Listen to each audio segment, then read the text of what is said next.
After my wife passed away, we had the inheritance meeting. My daughter-in-law smiled coldly. Now that the old woman is gone, you will put the company in my son's name and fend for yourself, or do you want never to see Noah again? I smiled, signing the paper she pushed in front of me. She thought she had won, but when my lawyer walked into the room 3 days later, he did not read a will. He read a DNA test out loud, and the room went silent enough to hear a pin drop. My name is Harrison Cole, and at 73 years old, I thought I had seen the face of every enemy imaginable. I built Cole Global Logistics from a single rusted truck in the south side of Chicago into a billion-dollar empire. I have stared down union strikes, I have negotiated with corrupt foreign officials, and I have survived corporate raiders who wanted to strip my life's work for parts. But I never expected the most dangerous enemy to be the woman pouring tea in my own living room. Before I tell you how I brought my own house down to save it, please hit the like button and subscribe to the channel. Let me know in the comments where you are watching from. Your support helps me share these stories of truth. The earth was still fresh on Esther's grave. It had started raining the moment the casket was lowered into the ground, a cold, gray Chicago drizzle that felt like the sky was crying because I had no tears left. Esther was my compass. For 45 years, she was the silence in my noise, the calm in my storm. Without her, the 60-room mansion we built together felt less like a home and more like a mausoleum. We returned to the house for the repast. The air was thick with the smell of wet wool and expensive lilies. Dozens of people filled the grand hall holding plates of food and murmuring condolences that I could barely hear over the roaring in my ears. I stood by the fireplace holding a glass of scotch I had not taken a sip of, just staring at the oil painting of Esther hanging above the mantel. I felt a hand on my arm. I turned, expecting to see a friend or maybe a business partner. It was Victoria, my daughter-in-law. She was wearing a black dress that was tasteful enough for a funeral, but tight enough to remind everyone she was a former runway model. Her blonde hair was pulled back in a severe bun, and her blue eyes were dry. There was no redness, no puffiness. While I felt like my heart had been ripped out, Victoria looked like she was attending a board meeting. "Harrison," she said, her voice low and smooth. "We need to talk." "Not now." "Victoria," I said, turning back to the painting. "We just buried her. That is exactly why we need to talk," she insisted. "In the study. Now. Bring Damon." She did not ask. She ordered. I watched her walk away, her heels clicking sharply on the marble floor. I looked around for my son Damon. He was standing near the buffet table, looking lost. At 35, he still had the soft face of a boy who had never had to fight for anything. I had given him everything I never had. Prep schools, Ivy League colleges, a vice president title at the company. I thought I was helping him. I realized too late I was crippling him. "Damon," I called out. He jumped, spilling a little wine on his cuff. He looked at me, then he looked in the direction Victoria had gone.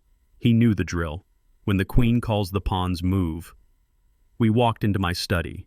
The room smelled of old leather and pipe tobacco, my sanctuary. But Victoria had already violated it. She was sitting behind my desk. My desk. The desk where I signed the deals that paid for the clothes on her back.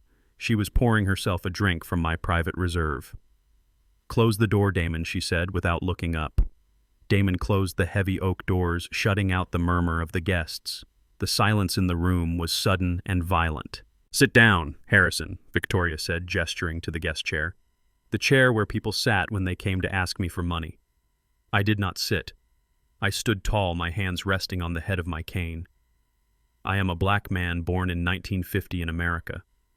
I do not sit when I am ordered to in my own house. "Get out of my chair, Victoria," I said, my voice deep and rumbling like thunder on the horizon. She smiled. It was a cold, thin smile that did not reach her eyes. "We need to discuss the transition," she said, taking a sip of the bourbon. "With Esther gone, you are going to be overwhelmed. You are 73, Harrison. Your heart is weak. You need to rest. You need to grieve." "I am grieving," I said. "By standing here listening to you disrespect my wife's memory." "This is not disrespect," she said, standing up and leaning over the desk. "This is reality. Tomorrow morning I want you to call an emergency meeting of the board. You are going to step down as CEO. You are going to appoint Damon as your successor effective immediately." I looked at Damon. He was standing by the bookshelf studying his shoes. "Damon," I said, "do you have anything to say?" He looked up. His eyes were red, but not from grief. They were red from fear. "Dad," he mumbled. "Maybe she is right. You know, Mom was the one who took care of you. With her gone, maybe it is time to slow down. We can handle the company. Victoria has great ideas for expansion." I looked at him, and I saw a stranger, a weak, spineless stranger, who was parroting the words his wife had whispered in his ear. "You are not ready, Damon," I said. "You have never negotiated a contract without me holding your hand. The wolves on Wall Street will eat you alive by lunch." "They won't eat him." Victoria cut in her voice sharp as a razor. "Because I will be there. I will be managing his affairs. I will be the power behind the throne. We are a team, Harrison. The future is young. The future is us. You are the past." I laughed. It was a dry, bitter sound. "So that is it.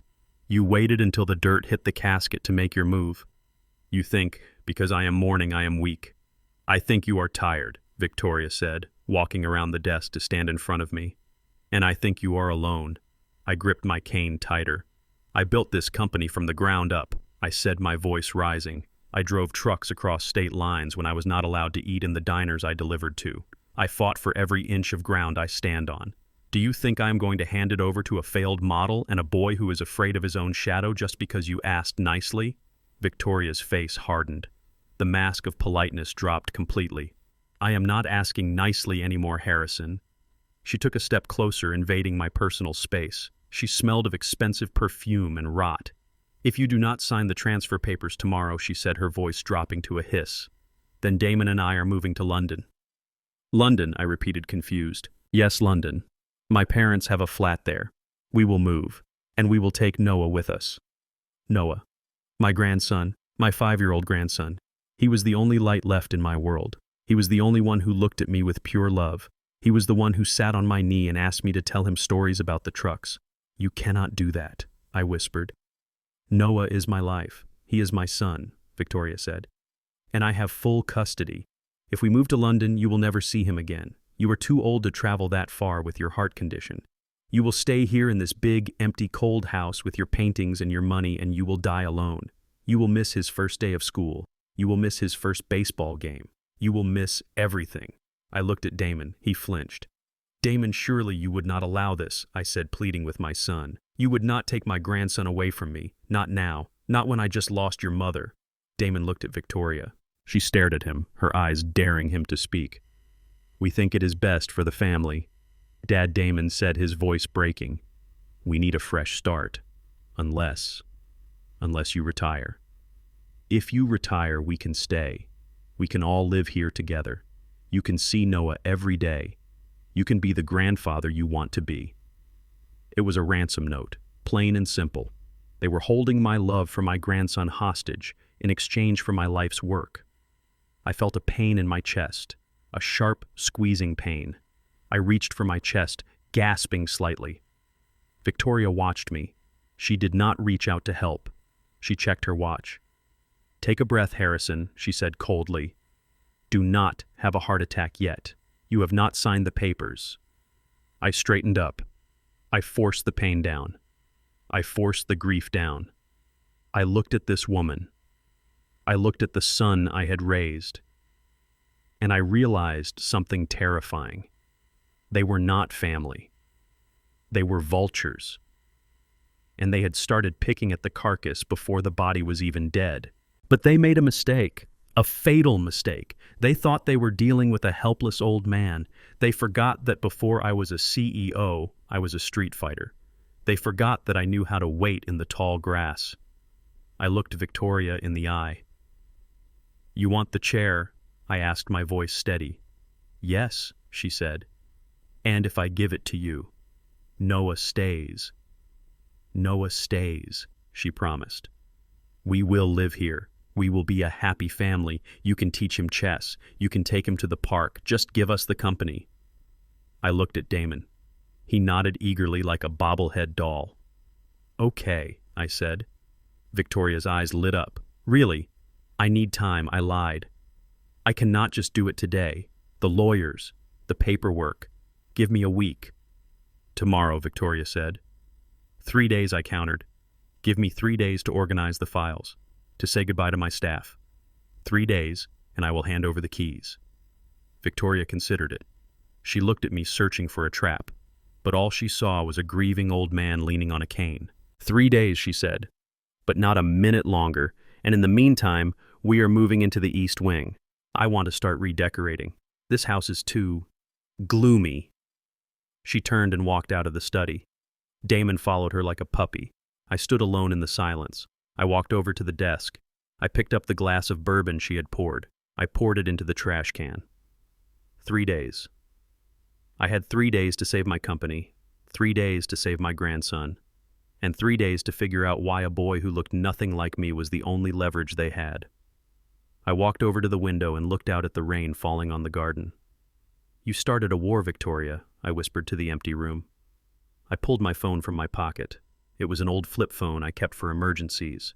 I dialed a number I had not called in years. "Vance," I said when the voice answered. "It is Harrison, code Broken Wing. I need you at the house, and bring a DNA kit." I hung up. The funeral was over. The mourning period was canceled. It was time to go to work. The morning after the funeral, I woke up reaching for a hand that was no longer there. For 45 years, my morning routine had been the same. I would wake up at 6. I would turn to my left. I would kiss Esther on her forehead, and she would smell like lavender and sleep. But this morning, my hand fell onto cold, empty sheets. The silence in the master bedroom was so heavy it felt like a physical weight pressing down on my chest. I lay there for a moment, staring at the ceiling, trying to remember how to breathe without her. But the silence did not last long. It was broken by a sound that made my blood run cold. The sound of ripping tape, the thud of heavy boots on hardwood floors, the screech of furniture being dragged. I sat up. My heart started to hammer against my ribs. I looked at the clock. It was 7 in the morning. I grabbed my cane from the nightstand. I threw on my robe, not bothering to tie it properly. I marched out of the bedroom and onto the landing that overlooked the grand foyer. What I saw down there made me grip the banister until my knuckles turned gray. My home had been invaded. There were men everywhere. Men in blue coveralls moving like a swarm of ants through the life Esther and I had built. They were carrying boxes, stacks and stacks of cardboard boxes. And they were filling them with our things. I saw a man wrapping Esther's collection of porcelain birds in newspaper. Birds she had collected from our trips to Vienna and Paris. He tossed them into a box as if they were cheap plastic toys. I saw another man rolling up the Persian rug in the hallway, the one Esther loved, because she said the pattern reminded her of a garden in bloom. "Stop!" I roared. My voice echoed off the high ceilings. It was the voice I used to command a boardroom of 200 people, the voice that stopped union strikes and closed million-dollar deals. The workmen stopped. They looked up at me, confused. "What do you think you are doing?" I shouted, starting to descend the stairs. "Who let you in here? Get out! Put that down." A man holding a lamp looked past me up the stairs. "We were hired by the lady, sir," he said. "What lady? This is my house. I did not hire anyone." "I did." The voice came from the living room. Victoria walked out. She was not wearing morning clothes today. She was wearing a crisp white pantsuit that looked sharp enough to cut skin. She held a clipboard in her hand, and a pen was tucked behind her ear. She looked like a project manager on a construction site. "Good morning, Harrison," she said breezily, as if she had not just threatened to blackmail me the day before. "I see you are up. Good, we have a lot to do." I reached the bottom of the stairs. I was breathing hard. The sight of her standing there looking so clean and efficient amidst the destruction of my memories made me nauseous. "Victoria!" I said, my voice trembling with rage. "Why are these men packing up my wife's things? We are not just packing up Esther's things, Harrison," she said, checking something off her clipboard. "We are reorganizing. Damon and I are moving into the East Wing today. We need to make space. And frankly, this house has too much clutter. It is bad energy." "Clutter," I repeated. "You call my wife's life clutter." "I call it bad feng shui," she corrected without missing a beat. "The flow of energy in this house is stagnant. It smells like old people and death. If we are going to live here, if I am going to raise your grandson here, we need a fresh start. We need light. We need minimalism."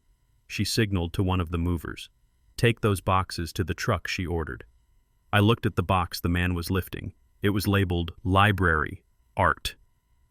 My heart stopped. Those were Esther's paintings.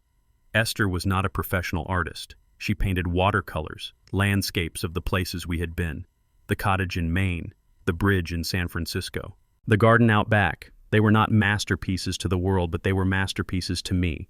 They were the way she saw the world. They were pieces of her soul captured on canvas. "Where are you taking those?" I demanded, stepping in front of the mover. "To storage," Victoria said. She lied. I could tell she was lying. I knew that tone. It was the tone she used when she told Noah his goldfish had gone to sleep. I looked at the mover. "Where are you taking them, son? Tell me the truth." The man looked uncomfortable. He shifted the heavy box in his arms. "The lady said to take them to the dump run, sir," he mumbled. "Said they were just old crafts." The dump. The world tilted on its axis. The room spun. She was throwing Esther away. She was treating 45 years of love and memories like garbage to be incinerated. "Put it down," I commanded. The mover hesitated. "I said put it down!" I screamed, lunging forward. I grabbed the box. I tried to wrestle it from his hands. "Harrison, stop it!" Victoria snapped. "You are making a scene." I did not care. I pulled the box. The mover let go, not wanting to hurt an old man. The box hit the floor. It burst open. Frames shattered. Glass flew across the marble. I fell to my knees. I picked up a painting. It was a watercolor of the day we brought Damon home from the hospital. Esther had painted it from memory. The blue blanket, the tiny hand. The glass was cracked right over the baby's face. "You monster," I whispered, looking up at her. "How can you do this? This is your husband's mother. This is her heart." Victoria sighed. She walked over to me, her heels clicking on the floor. She looked down at me with an expression of pure annoyance. "It is just stuff, Harrison. It is just pigment on paper.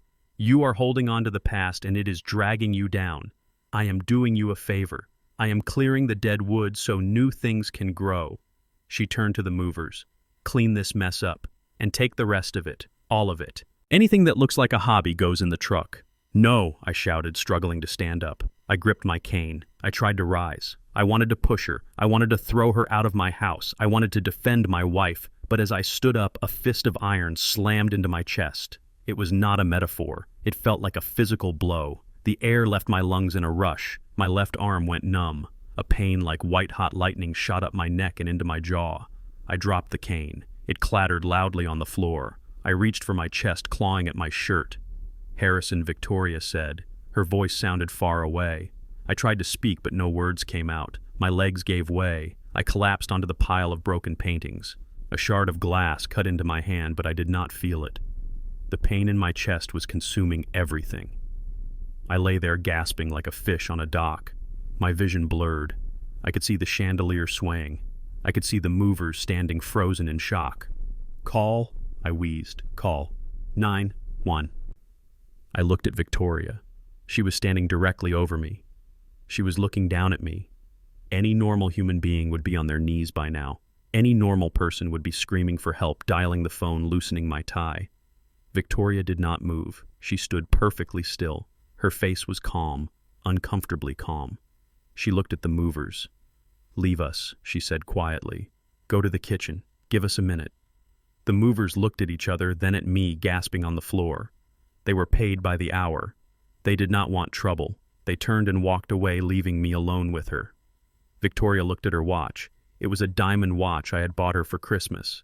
She watched the second hand tick. I reached up a trembling hand toward her ankle. "Help. Me." She took a small step back, just out of my reach.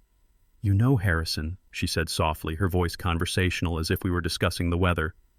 "This is what happens when you get too excited. The doctor warned you. Stress is a killer." I gasped for air. My vision was tunneling. Darkness was creeping in at the edges. She watched me. She did not smile. She did not frown. She just watched. She was calculating. She was measuring the time. 1 minute, she whispered. She was waiting. She was letting the damage happen.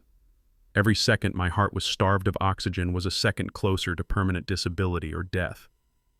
"If you die right now," she said, tilting her head, her blue eyes cold as ice, "Damon inherits everything automatically. No paperwork, no lawyers, no 3-day waiting period. It would be so much cleaner." I stared at her. I saw the abyss in her soul. She was debating letting me die right there on the rug.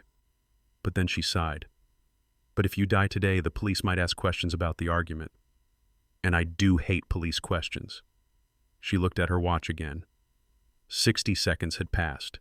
60 seconds of agony. 60 seconds where she held the power of God over my life. She reached into her pocket and pulled out her phone. She dialed 3 numbers slowly. She put the phone to her ear. Her voice changed instantly. It became frantic, hysterical, high-pitched. "Oh my God," she screamed into the phone. "Please send an ambulance. It is my father-in-law. He is having a heart attack. Please hurry. I am so scared. He just collapsed. Please help us." She hung up and looked down at me again. The mask of panic vanished instantly, replaced by that same cold, indifferent stare. "I saved you.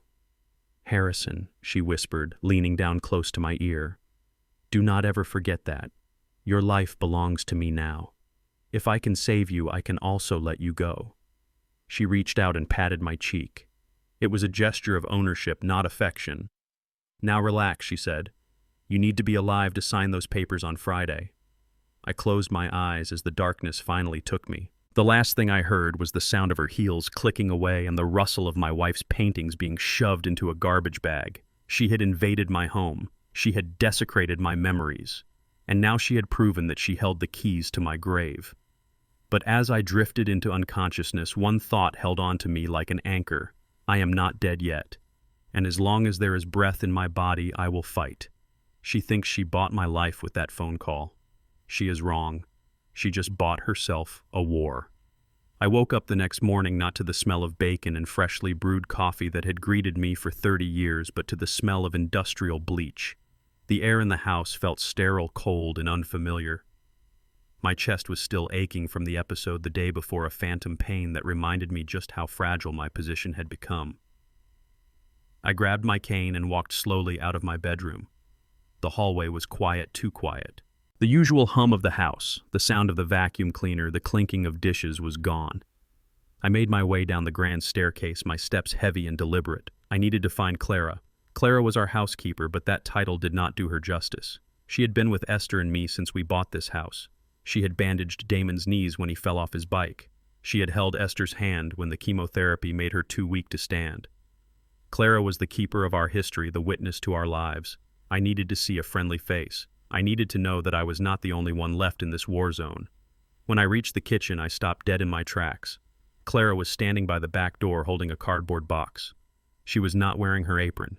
She was wearing her Sunday coat and a hat I had not seen in years. Her shoulders were shaking, and I could hear the soft, stifled sounds of her weeping.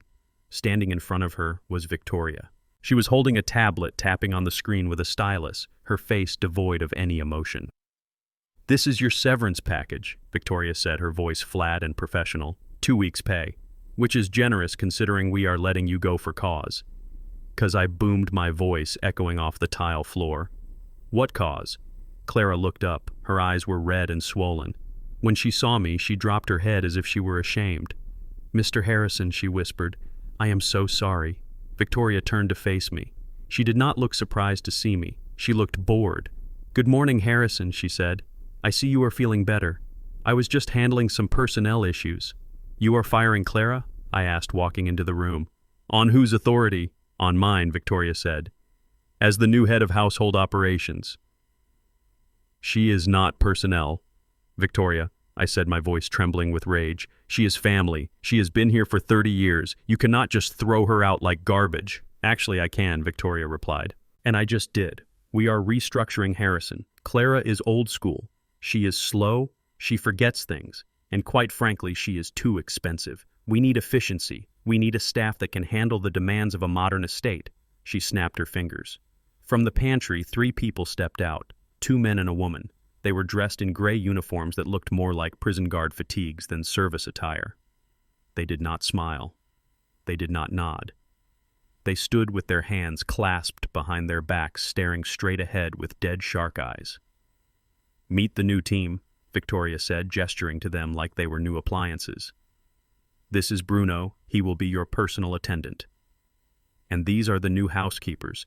They are trained in security and geriatric care. They are here to make sure you are safe." "Safe," I repeated. "You mean watched." I looked at Bruno. He was a mountain of a man with a neck as thick as a tree trunk. He looked less like a nurse and more like a bouncer at a dive bar. He cracked his knuckles and gave me a nod that felt like a threat. I turned back to Clara. "Clara," I said, ignoring Victoria, "you are not going anywhere. Put that box down. Go make some coffee." Clara looked at me with tears streaming down her face. She looked at Victoria, then back at me. I saw the fear in her eyes. It was not fear of losing her job. It was fear for me. "I cannot, sir," she whispered. She said if I don't leave quietly, she will call the police. She said she will say I stole silver." I looked at Victoria. She smirked. "It would be a shame to ruin her reputation at her age," Victoria said. "Who would hire a thief?" My hands shook. I wanted to strike her. I wanted to tear this whole kitchen apart, but I knew I couldn't. Not with Bruno standing there. Not with my heart still fluttering in my chest. If I fought physically, I would lose. I had to fight smarter. I walked over to Clara. I reached into the pocket of my robe. My fingers brushed against a small scrap of paper I had prepared the night before. I had known this was coming. I had known she would try to isolate me. I pulled Clara into a hug. Victoria rolled her eyes. "Oh, for God's sake, Harrison, spare us the melodrama." I ignored her. I held Clara tight, smelling the familiar scent of rosewater and starch. "Listen to me," I whispered into her ear so low that only she could hear. "Do not argue. Go." I slipped the piece of paper into her hand. Her fingers closed around it instantly. "Call Vance," I breathed. "Tell him the code is broken wing." Broken wing. Do you understand? Clara stiffened. She pulled back slightly and looked me in the eye. She gave a microscopic nod. "Goodbye, Mr. Harrison," she said loudly for Victoria's benefit. "You take care of yourself. You eat your vegetables." She picked up her box. She walked out the back door into the gray morning light. I watched her go. I watched the only person in this house who truly loved me walk away, and I felt the walls closing in. Victoria clapped her hands. "All right, show is over.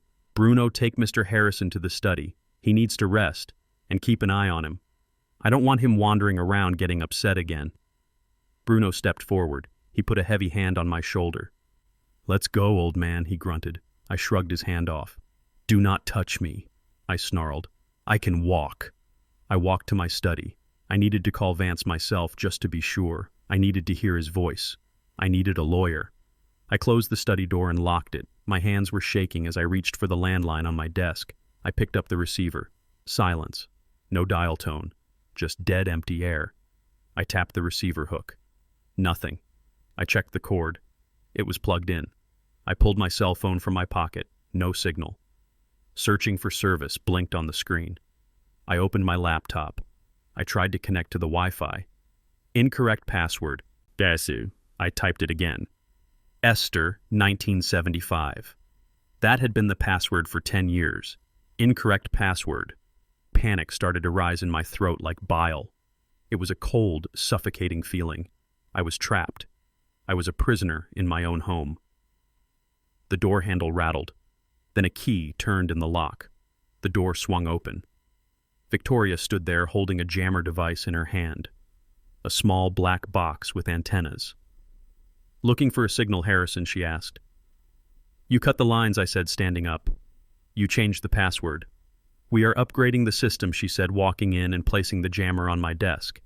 "And we decided that for your health you need a digital detox. The doctor said stress is bad for your heart. Bad news from the company arguing with lawyers. It is all too much. So you are cutting me off from the world I asked." "I am protecting you," she corrected. "From now on, all calls go through me. If someone needs to speak to you, I will take a message. If it is important, I will let you know." And the Wi-Fi. Changed. You don't need the internet, Harrison. You need rest. You have your books. You have your memories. Just sit here and be a good, quiet old man. She turned to leave. "Oh, and Harrison," she said, pausing at the door. "Don't try to send any more messages with the help. Bruno checks the outgoing mail, and he is very thorough." She closed the door. I heard the lock click. I sank into my leather chair. My sanctuary had become a cell. I looked at the portrait of Esther on the wall. Her eyes seemed to follow me, filled with sadness. "They think they have won Esther," I whispered to the empty room. "They think because they cut the wires I am powerless." I closed my eyes and pictured Clara walking down the driveway. I pictured her opening her hand. I pictured her reading the note. Vance was my oldest friend. We had served in Vietnam together. We had built the company together. Broken Wing was a code we established 40 years ago. It meant, I am compromised. I am being watched. Assume the worst. Victoria had cut the lines, but she had forgotten one thing. You cannot cut the loyalty of a lifetime. I sat back and waited. I was hungry. I was tired. I was scared. But I was also Harrison Cole, and I had just fired the first flare into the night sky. Now I just had to survive long enough for the cavalry to see it. The drive to the headquarters of Cole Global Logistics was silent. I sat in the back of the black SUV next to Bruno, the mountain of a man who was now my jailer. Victoria sat in the front seat checking her makeup in the rearview mirror. She had told me that morning that we were going to the office to sign some routine payroll authorizations. She said it was necessary because the bank had flagged the signature discrepancy.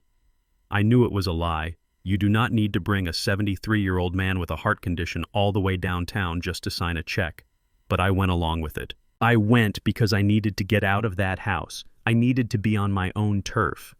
I looked out the window as the Chicago skyline rose up to meet us. I saw the steel and glass tower that bore my name, Cole Tower. I remembered when it was just a blueprint on my kitchen table.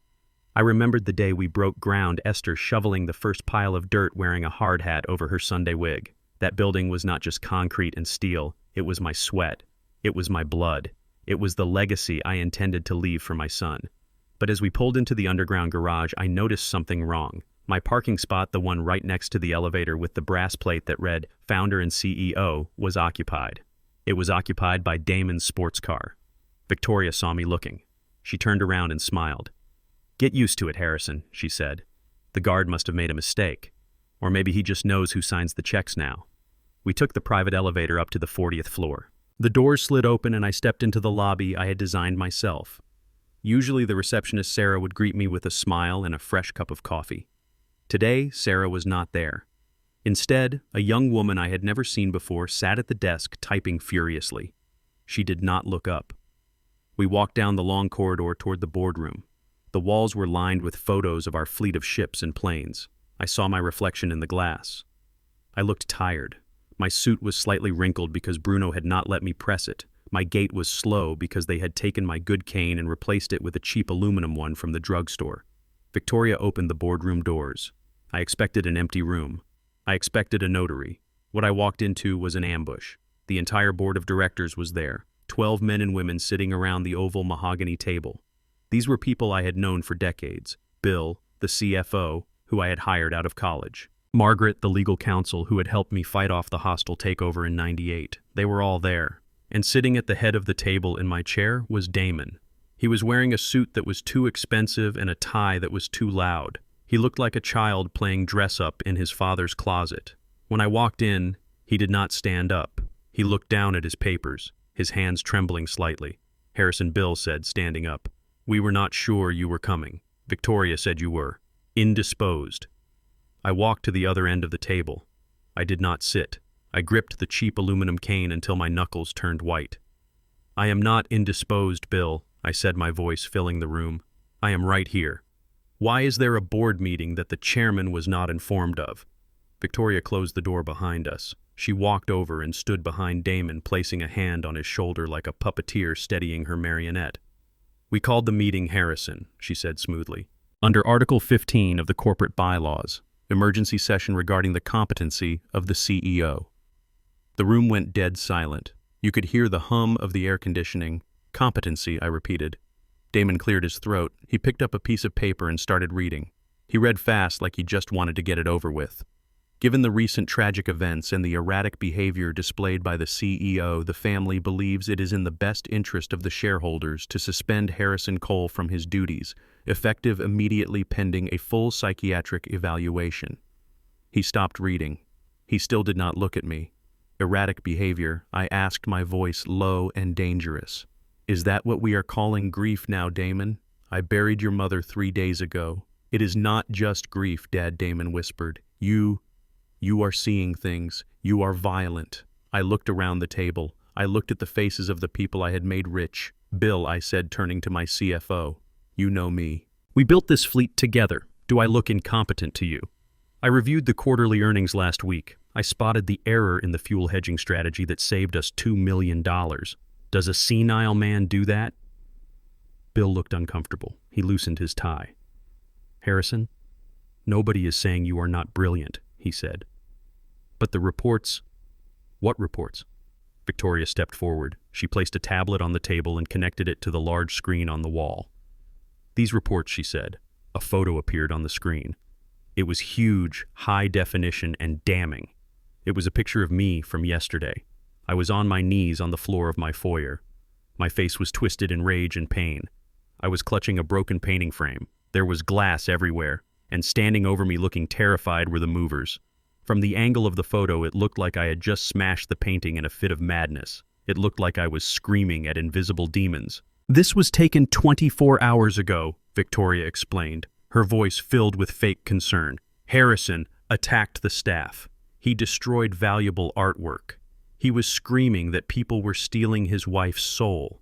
He collapsed, and we had to call the paramedics. The EMT report notes elevated heart rate and signs of delusion. She swiped to the next photo. It was a picture of Clara crying in the kitchen holding her box. He fired the head housekeeper of 30 years in a fit of paranoia. Victoria lied. He claimed she was a spy. He cut the phone lines because he thought the government was listening. We had to confiscate his devices for his own safety. I stared at the screen. The lies were so woven into the truth that they were impossible to untangle in a 10-minute meeting. Yes, I was on the floor, but I was protecting the painting. Yes, Clara was crying, but because Victoria fired her. Yes, the lines were cut, but Victoria was the one holding the scissors. This is a lie, I roared, slamming my hand on the table. She is manipulating the context. She threw Esther's paintings in the garbage. I was trying to save them. Victoria shook her head sadly. See, she said to the board, the aggression, the denial. He thinks I am the enemy. He thinks his own son is the enemy. It is classic paranoia. She looked at the board members. Her eyes were pleading. We love him, she said. We just want him to get help. But we cannot let him run a billion-dollar company in this state. Imagine if the press got hold of this. Imagine if he had an episode during a negotiation with the union. The stock would tank overnight. The board members exchanged glances. They were business people. They cared about the bottom line. And a CEO who attacks staff and screams about souls was a liability they could not afford. Bill looked at me with genuine pity. Harrison, perhaps a leave of absence, he suggested. Just a few months, until you feel better. I looked at Bill. Then I looked at Damon. Damon, I said softly, look at me. He finally looked up. His eyes were wet. Tell them, son. Tell them the truth. Tell them who threw the paintings away. Tell them who cut the phone lines. You were there. Damon opened his mouth. I saw the struggle in his face. For a second, I thought he would do it. I thought he would be the man I raised. Then Victoria squeezed his shoulder. Her nails dug into his expensive suit jacket. Damon, tell them, Victoria said. Damon swallowed hard. The light in his eyes died. I saw him do it, he whispered. He just snapped. He is not well, Bill. We need to take over, for his own good. My heart broke, not metaphorically. I felt a crack run through the center of my being. My son had just sold me out for a chair at the head of a table. I straightened my jacket. I picked up my cheap aluminum cane. Fine, I said. I looked at the board members one by one. Vote, I said. If you think a 35-year-old boy who cannot even look his father in the eye can run this company better than me, then vote. But remember this. I built this ship. And if you put a child at the helm, do not be surprised when he steers it into an iceberg. Bill looked down. All those in favor of the motion to suspend Harrison Cole, he mumbled. One hand went up, then another, then all of them. Unanimous. Damon let out a breath he had been holding. Victoria smiled. It was the smile of a cat that had just eaten the canary. Thank you, she said. Security will escort Mr. Harrison out. We have a lot of work to do. 2 security guards stepped forward. Men I did not recognize. Victoria had replaced them too. Mr. Cole, one of them said. Please come with us. I shook them off. I know the way, I said. I turned to leave. I walked to the door. I stopped and looked back at Damon. He was already signing papers that Victoria was sliding in front of him. He looked like a king, but he was just a jester in a crown. Enjoy the chair, Damon, I said. It is harder than it looks. I walked out of the boardroom. The long walk back to the elevator felt like a funeral march. I had lost my wife, I had lost my home, and now I had lost my company. But as the elevator doors closed, shutting out the sight of my stolen empire, I felt a spark in the darkness. They had stripped me of my title, they had stripped me of my power, but they had forgotten one thing. I was not just a CEO, I was a father, and a father's job is to teach his children. Damon needed a lesson, a hard lesson. And as the elevator descended to the garage where Bruno was waiting to take me back to my prison, I vowed that school was about to be in session. I reached into my pocket and touched the hidden compartment in my wallet where I kept the picture of my grandson Noah. "I will do it for you, Noah," I whispered. The board had voted, but I still had one vote left to cast, and it was going to be a veto they never saw coming. The ride back from the office was silent, but the silence was heavy with the weight of my new reality.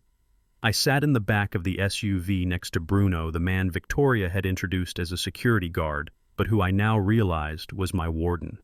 He smelled of stale cigarettes and cheap musk, and his presence filled the car like a dark cloud. I looked out the window at the passing city, but I didn't see the buildings or the people. I saw my life shrinking. I saw the walls closing in. When we pulled into the driveway of the estate, the sun was setting, casting long shadows across the lawn. The house looked beautiful in the golden light, a testament to everything Esther and I had built.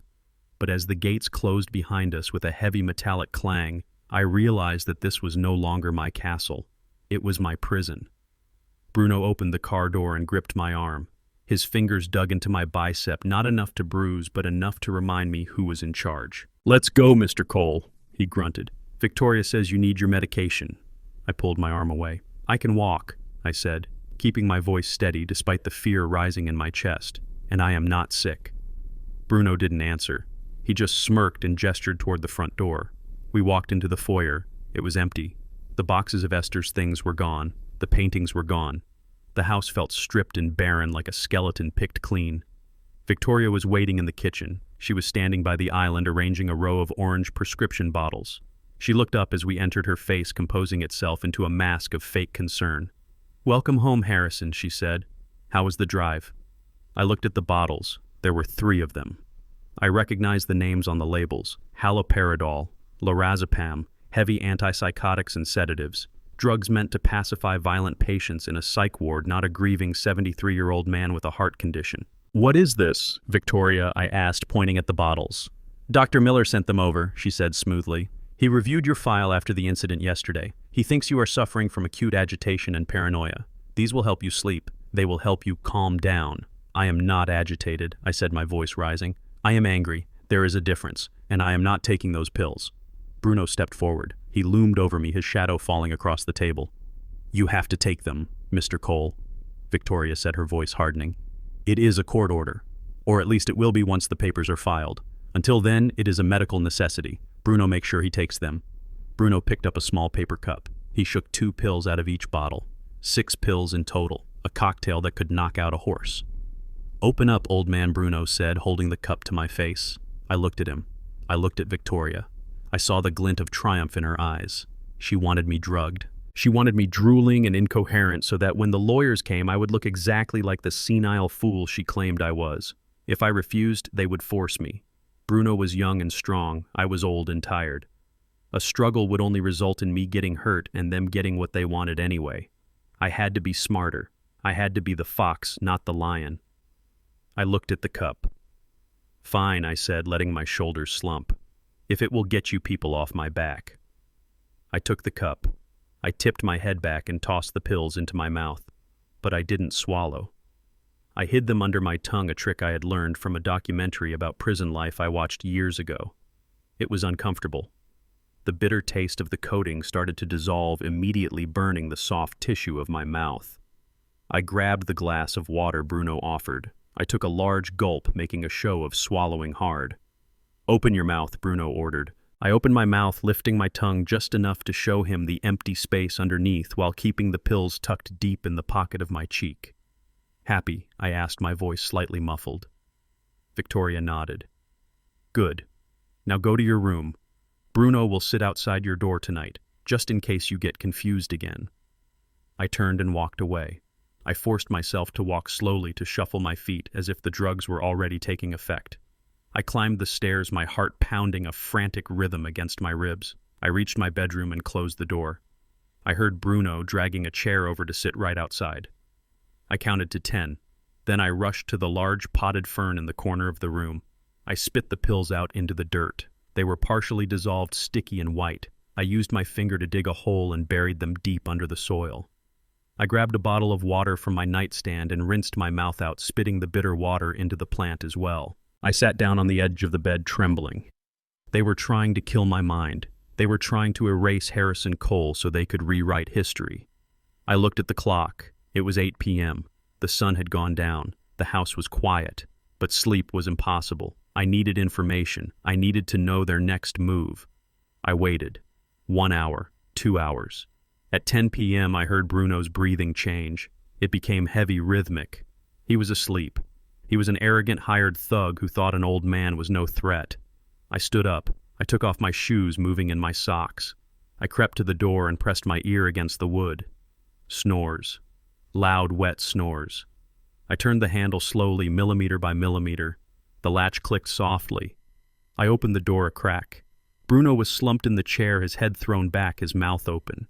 I slipped past him like a ghost. I moved down the hallway toward the east wing where Victoria and Damon had set up their command center. The house was dark, but I knew every creak in the floorboards. I navigated the shadows with the memory of 40 years. I saw a light coming from under the door of the guest suite. I crept closer. I could hear voices. "No," I heard Victoria's voice, sharp and clear. "Not yet. We have to wait for the official vote on Friday." I pressed myself against the wall, holding my breath. She was on the phone. "Yes, I know he is annoying," she said, "but the pills will work. By tomorrow he won't even know his own name. He will be a vegetable Julian, a rich vegetables." Julian. I froze. That was not Damon. Damon was in the other room, probably sleeping off his guilt. Who was Julian? I strained to hear. "Don't worry about Damon," she laughed. "He is pathetic. He does whatever I tell him. He thinks this is all for the family. He thinks he is saving the legacy." She paused, listening to the person on the other end. "Yes, the kid is the key," she said. "Noah. As long as I have Noah, the old man won't fight back. He is obsessed with that boy. It is his weakness." My blood ran cold. She was talking about my grandson as if he were a bargaining chip. "Listen, Julian," she continued, her voice dropping to a seductive whisper. "Once the old man is out of the picture and Damon signs the company over to me, I will file for divorce. I will get full custody. And then, well, then we can finally be a family. You, me, and our son. Our son." The world stopped spinning. The air left the hallway. I clutched my chest, feeling a pain sharper than any heart attack. Our son. She wasn't talking about Damon. She was talking to this Julian person. And she called Noah our son. I slid down the wall until I hit the floor. I sat there in the darkness, my mind reeling. Noah. My beautiful, innocent Noah. The boy with the infectious laugh. The boy who loved trucks just like me. He wasn't a Cole. He wasn't Damon's son. He was the son of some man named Julian. The realization hit me like a physical blow. Victoria had played us all. She had married Damon not for love, but for a long con. She had pinned another man's child on my son to secure her place in the dynasty. She had used an innocent boy to infiltrate my family to steal my fortune, and now she was planning to discard Damon like a used wrapper. I felt tears burning my eyes. Not for me, but for Damon, my foolish, weak son. He loved that boy more than life itself. He believed with every fiber of his being that Noah was his flesh and blood. This truth would destroy him. But then a cold, hard rage began to replace the sorrow. She had lied about everything. Her love, her loyalty, her child. And she thought she had won. She thought the old man was upstairs sleeping off a sedative haze. I stood up. My knees cracked, but I didn't care. I wasn't just fighting for a company anymore. I wasn't just fighting for a house. I was fighting for the truth. I crept back down the hallway. I passed the sleeping Bruno. I slipped back into my room and closed the door. I went to the window and looked out at the moon. "You made a mistake, Victoria," I whispered to the glass. "You gave me the weapon I needed." She thought Noah was her shield. She thought he was the leverage that kept me in line. She didn't realize that by making him the center of her scheme, she had exposed her own throat. I needed proof. I needed undeniable biological proof. I looked at the clock. It was almost midnight. Tomorrow I had to get close to Noah. I had to get a sample, a hair, a toothbrush, anything. And I had to do it while pretending to be the drugged, confused old man she wanted me to be. I lay down on the bed, but I didn't close my eyes. I stared at the ceiling, plotting. The nurse from hell was outside my door. The daughter-in-law from hell was down the hall. But in this room there was a grandfather who had just found his second wind. They wanted a vegetable. Tomorrow I would give them an Oscar-winning performance. And while they applauded their own cruelty, I would be sharpening the knife that would cut their lies wide open. The next morning the house was quiet with the heavy, suffocating silence of a tomb. I had spent the night staring at the ceiling, my mind racing with the conversation I had overheard in the hallway. Victoria's voice still echoed in my ears. Our son. She had spoken those words to a man named Julian, not Damon, not my son, but a ghost from her past. I needed to be sure. A man does not burn down his family tree based on a whisper through a closed door. I needed evidence. I needed to look into the eyes of the boy I had loved for 5 years and see the truth. My opportunity came at 10 o'clock. Bruno, the mountain of muscle Victoria had hired to be my jailer, was sitting in the hallway chair engrossed in a football game on his phone. He had grown complacent. He thought I was just a broken old man beaten into submission by grief and drugs. He did not know that the pills were in the potted plant and my mind was sharper than it had been in years. I opened my door. I am going to the library, I told him, my voice raspy and weak. I need a book. Bruno glanced up annoyed. Make it quick, old man, he grunted. And do not try anything. Victoria is in the East Wing. I shuffled down the hall, leaning heavily on my cane. I did not go to the library immediately. I went to the solarium. I knew that was where Noah played in the mornings. It was the sunniest room in the house, the only place where the gloom of Esther's death had not yet settled. I found him there, sitting on the rug, surrounded by his building blocks. Noah. He looked up. His face lit up like a sunrise. Grandpa, he shouted. He scrambled to his feet and ran to me, wrapping his small arms around my legs. I dropped my cane and hugged him back, burying my face in his soft, curly hair. He smelled of baby shampoo and innocence. He smelled like the future I thought I was fighting for. I missed you, Grandpa, he said, looking up at me with big brown eyes. Mommy said you were sick. She said you had a brain bug and you could not play. I knelt down, wincing as my knees hit the hard floor. I held his shoulders. Mommy was wrong, Noah, I said softly. Grandpa is fine. The bug is gone. He smiled. Can we play chess then? You promised to teach me the night move. I looked at the door. Bruno was still down the hall. We had maybe 20 minutes before someone came looking. Of course, I said. Set up the board. We sat at the small game table in the corner. Noah arranged the pieces with serious concentration. He was a smart boy, too smart sometimes. He noticed things other children missed. I watched him. I watched his hands. I watched the way he furrowed his brow when he was thinking. Usually when I looked at him, I saw my legacy. I saw the next CEO of Coal Logistics. But today, with the poison of suspicion running through my veins, I was looking for something else. I was looking for myself. I looked for the Coal family nose. It was a distinctive nose, broad and noble. My father had it, I had it, Damon had it. Noah's nose was narrow and aquiline. I looked for the chin. The Coal chin was square, stubborn. Noah's chin was pointed, delicate. I told myself it was just Victoria's genes. She was a beautiful woman with sharp features. It was natural for a child to look like his mother. Your move, Grandpa, Noah said, bringing me back to the room. I moved my pawn. Noah. Surely you must miss your dad, I said casually, trying to keep my voice light. He has been so busy lately. Noah shrugged, moving his knight. Daddy is sad. He cries in his office. I saw him. My heart clenched. Damon knew something was wrong. Deep down he had to know. But I have Uncle Julian now, Noah said brightly. He is funny. He brings me candy. The name hit me like a physical blow. Julian. The man on the phone. The man Victoria called the father of her child. Uncle Julian, I repeated, keeping my face neutral. Is he a friend of Mommy?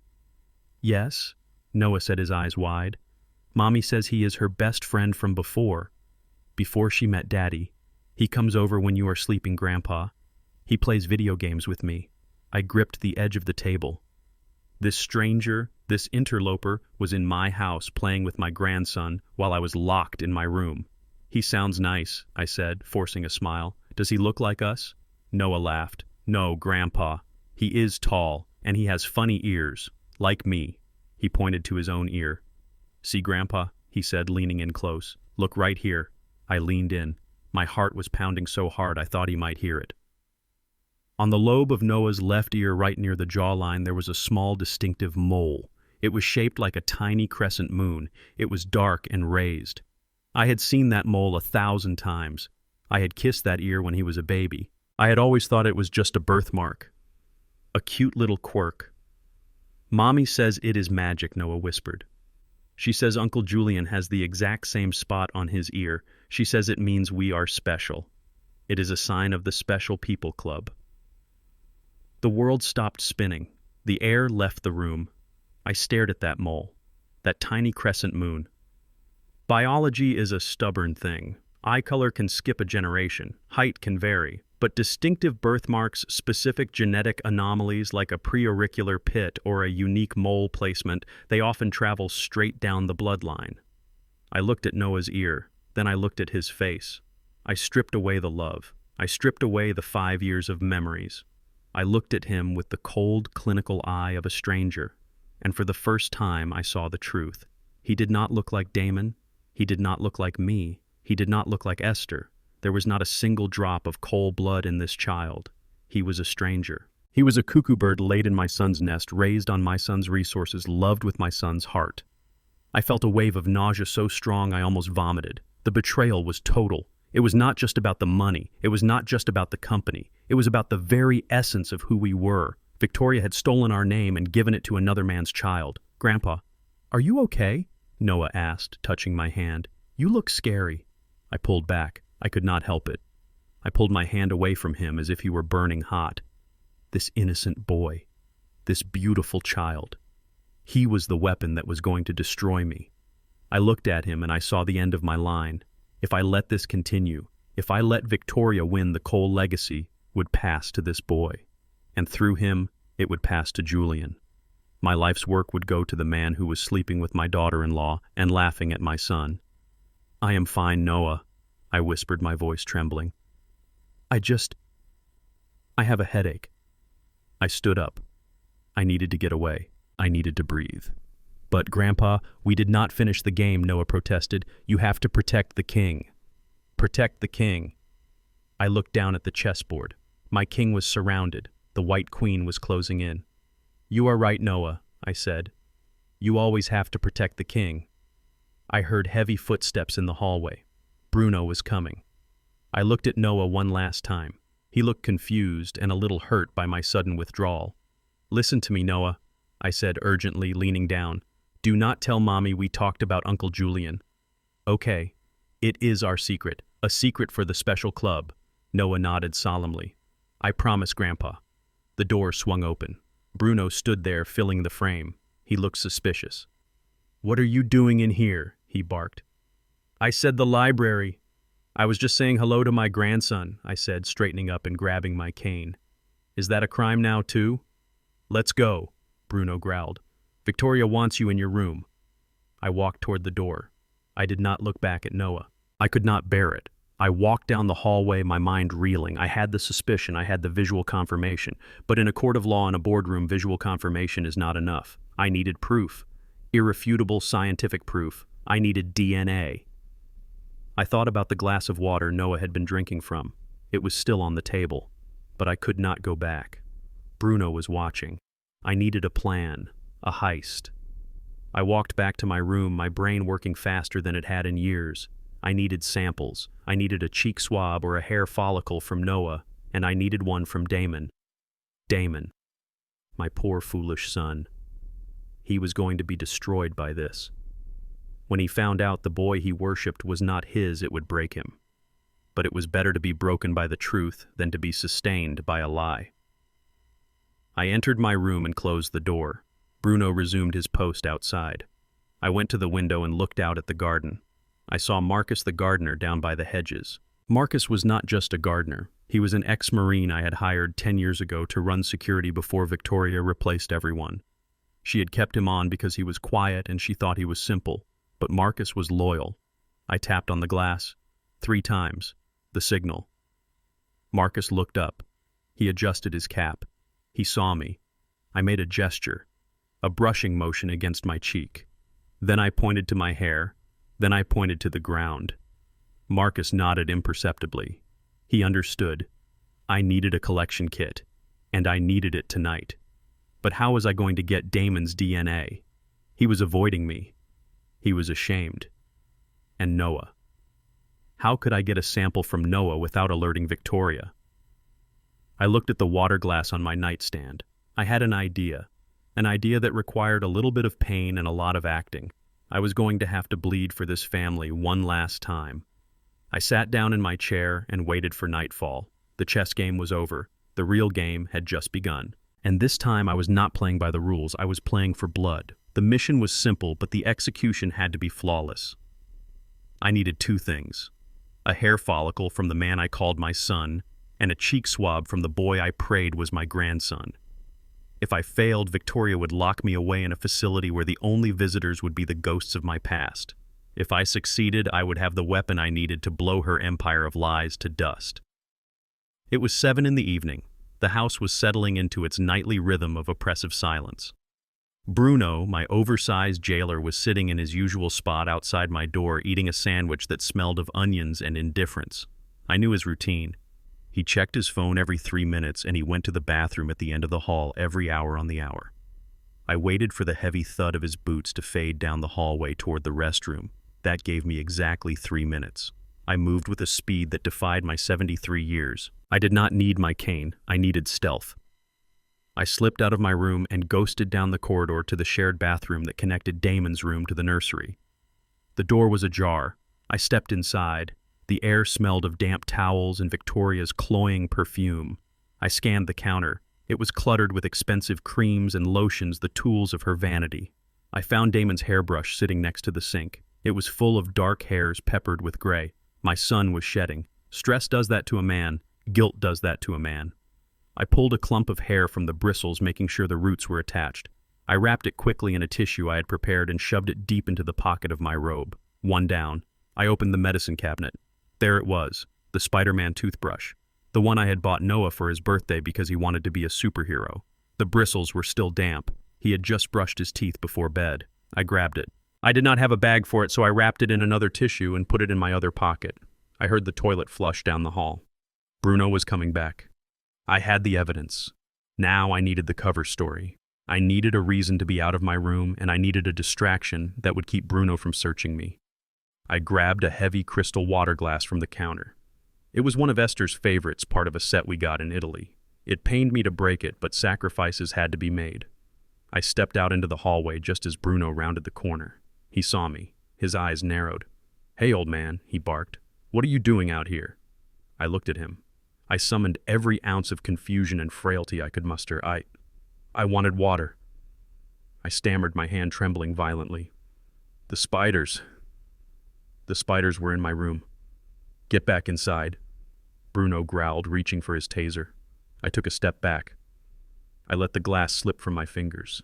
It hit the hardwood floor with an explosion of sound. Shards of crystal flew everywhere, but that was not enough. A broken glass is just a mess. I needed a medical emergency. As I pretended to stumble backward, I deliberately brought my hand down hard onto a jagged piece of the base that was sticking up from the floor. I felt the slice immediately. It was sharp and hot. Blood welled up instantly, dark and crimson, dripping onto the white marble of the hallway. I screamed. "Help me," I wailed, holding up my bleeding hand. "The glass bit me. The glass is biting me." Bruno cursed. He ran forward. He saw the blood. It was a lot of blood. Harrison Cole, the billionaire, was bleeding out on his watch. If I died from an infection or blood loss, Victoria would have his head. "You stupid old fool," Bruno shouted, grabbing my wrist. "Look at this mess. I need a bandage." I cried, my tears real from the stinging pain. "It hurts. I want Esther." "Sit down," Bruno ordered, pushing me onto a bench near the window. "Do not move. I have to get the first aid kit." "Do not touch anything." He ran toward the kitchen where the medical supplies were kept. I was alone. I was bleeding. My hand throbbed with a pulse of fire, but I smiled. I reached into the pocket of my robe. I checked the samples. They were safe, but I could not keep them. Victoria searched my room every morning. She checked under the mattress. She checked the drawers. If she found a toothbrush and a wad of hair, she would know. I needed to get them out of the house. Tonight. I looked at the small side table next to the bench. There sat an old hardcover copy of The Count of Monte Cristo. It was one of my favorite books. I had been pretending to read it for days, carrying it around like a security blanket. I opened the book to page 100. I hollowed out a small space between the pages, pressing the tissue-wrapped hair and the toothbrush into the spine. I closed the book tight. I heard the back door open downstairs. It was Marcus. I knew he would be there. I had signaled him earlier. He was supposed to be checking the perimeter lights, but I knew he was waiting in the shadows of the garden directly below the window. Bruno was still in the kitchen shouting at someone on the phone, probably Victoria. I stood up. I unlocked the window latch. The night air rushed in cool and damp. I looked down. It was a 10-foot drop to the hydrangeas. "Marcus," I whispered into the darkness. A shadow moved. The brim of a baseball cap appeared. Marcus looked up and his face grim and determined. "I have the package," I whispered. I dropped the book. It tumbled through the air, turning end over end. It landed with a soft thud in the bushes. Marcus snatched it up instantly. He tucked it inside his jacket. "Go," I hissed. "The lab on 5th Street. Tell them Harrison sent you. Rush order." Marcus nodded. He touched the brim of his hat in a silent salute and melted back into the darkness. I closed the window and latched it just as Bruno came running back up the stairs with a roll of gauze and a bottle of antiseptic. "What is the window doing open?" he asked, suspicious, breathless. I needed air. I whimpered, clutching my bleeding hand to my chest. The smell of the blood. It made me dizzy. Bruno looked at the window, then at me. He saw a pathetic, bleeding old man. He did not see the mastermind who had just smuggled the most dangerous cargo of his life out right under his nose. "Give me your hand," he grunted roughly, grabbing my wrist. "This is gonna sting." He poured the alcohol over the cut. I screamed. The pain was blinding, but inside I was laughing. Let it sting. Let it burn. The pain was a reminder that I was alive. Bruno wrapped the bandage tight, too tight, cutting off the circulation. "There," he said. "Now get back to your room, and if you break one more thing, I will tie you to the bed." I stood up, clutching my bandaged hand. "Thank you, nurse," I mumbled. I walked back to my room. I lay down on the bed. My hand throbbed in time with my heart. The book was gone. The samples were gone. Now all I had to do was wait. In 24 hours, I would know the truth. In 24 hours, I would know if my grandson was my blood or my burden. I looked at the empty spot on the nightstand where the book used to be. The Count of Monte Cristo is a story about a man who waits years to get his revenge. A man who escapes a prison everyone said was inescapable. I closed my eyes. I am coming for you, Victoria. And unlike the Count, I am not going to wait years. I am going to take you down on Friday, and I am going to enjoy every second of it. The porcelain lid of the toilet tank felt heavy and cold in my hands as I lifted it off. It was 2 a.m. My house was silent, buried under a suffocating layer of secrets and lies. While my son slept in the guest room and my jailer Bruno snored in the hallway, I was reduced to this. Harrison Cole, the man who built a logistics empire that spanned 3 continents, was hiding in his own bathroom, fishing a burner phone out of a toilet tank like a common criminal. I reached into the cold water. My fingers brushed against the plastic Ziploc bag I had taped to the inside of the tank wall days ago. It was an old trick from my days living in the projects where you learned to hide the few dollars you had from the people who wanted to take them. I never thought I would have to use those skills again in a mansion that had 10 bathrooms and a security system worth $500,000. I pulled the bag out and dried it on a towel. My hands were shaking, not from age, not from fear, but from a simmering rage that was slowly boiling over into something dangerous. I unzipped the bag and took out the cheap flip phone. I turned it on. The screen glowed blue in the darkness, illuminating the lines on my face in the mirror. One voicemail. From Vance. I did not listen to the voicemail. I dialed his number. I knew he would be awake. Vance was like me. He did not sleep when there was a war on. He answered on the first ring. "Harrison, are you safe?" "I am in the bathroom," I whispered, keeping my voice low. "The water is running to cover the sound. What do you have, Vance? Tell me everything."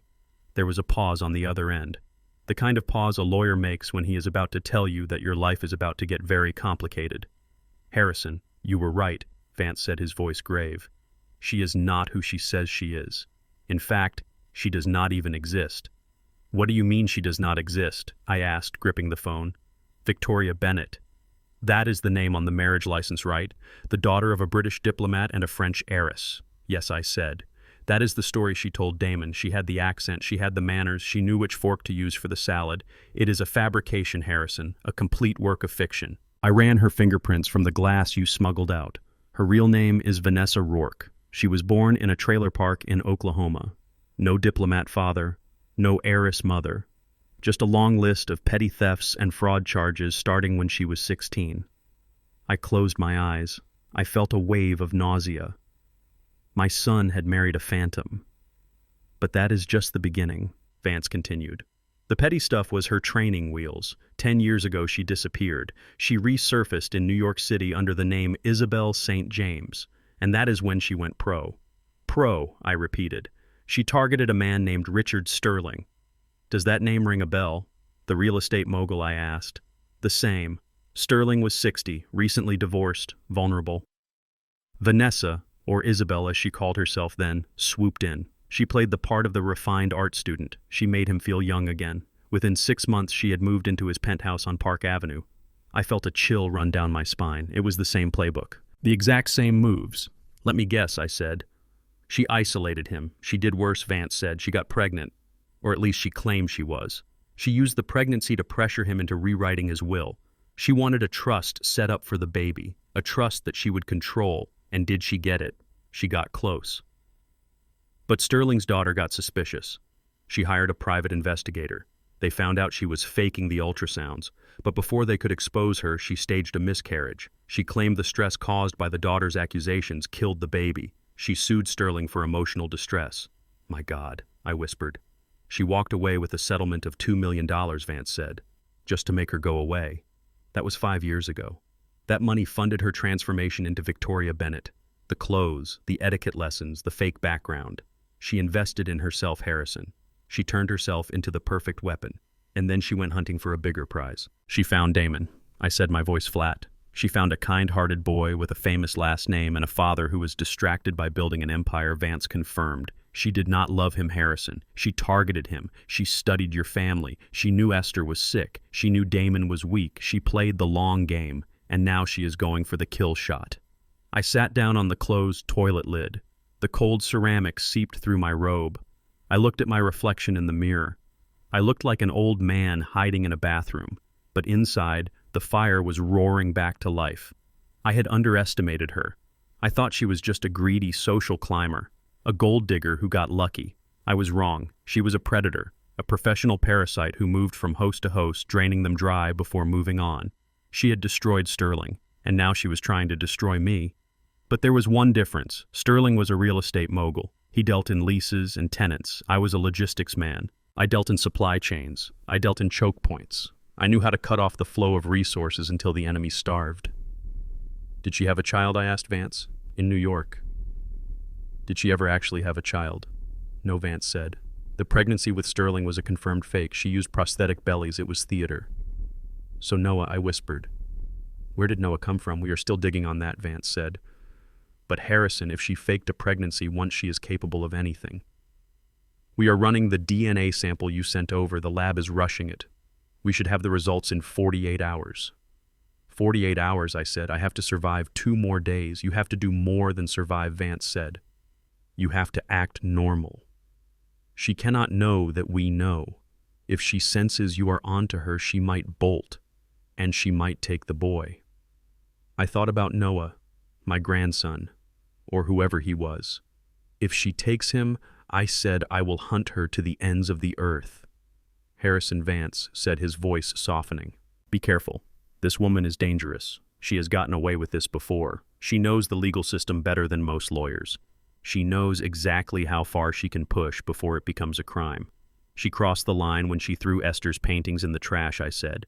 She crossed the line when she drugged me. She is not dealing with the law anymore, Vance. She is dealing with a father. Get me everything on the Sterling case I ordered, every court document, every deposition. I want to know her moves before she makes them.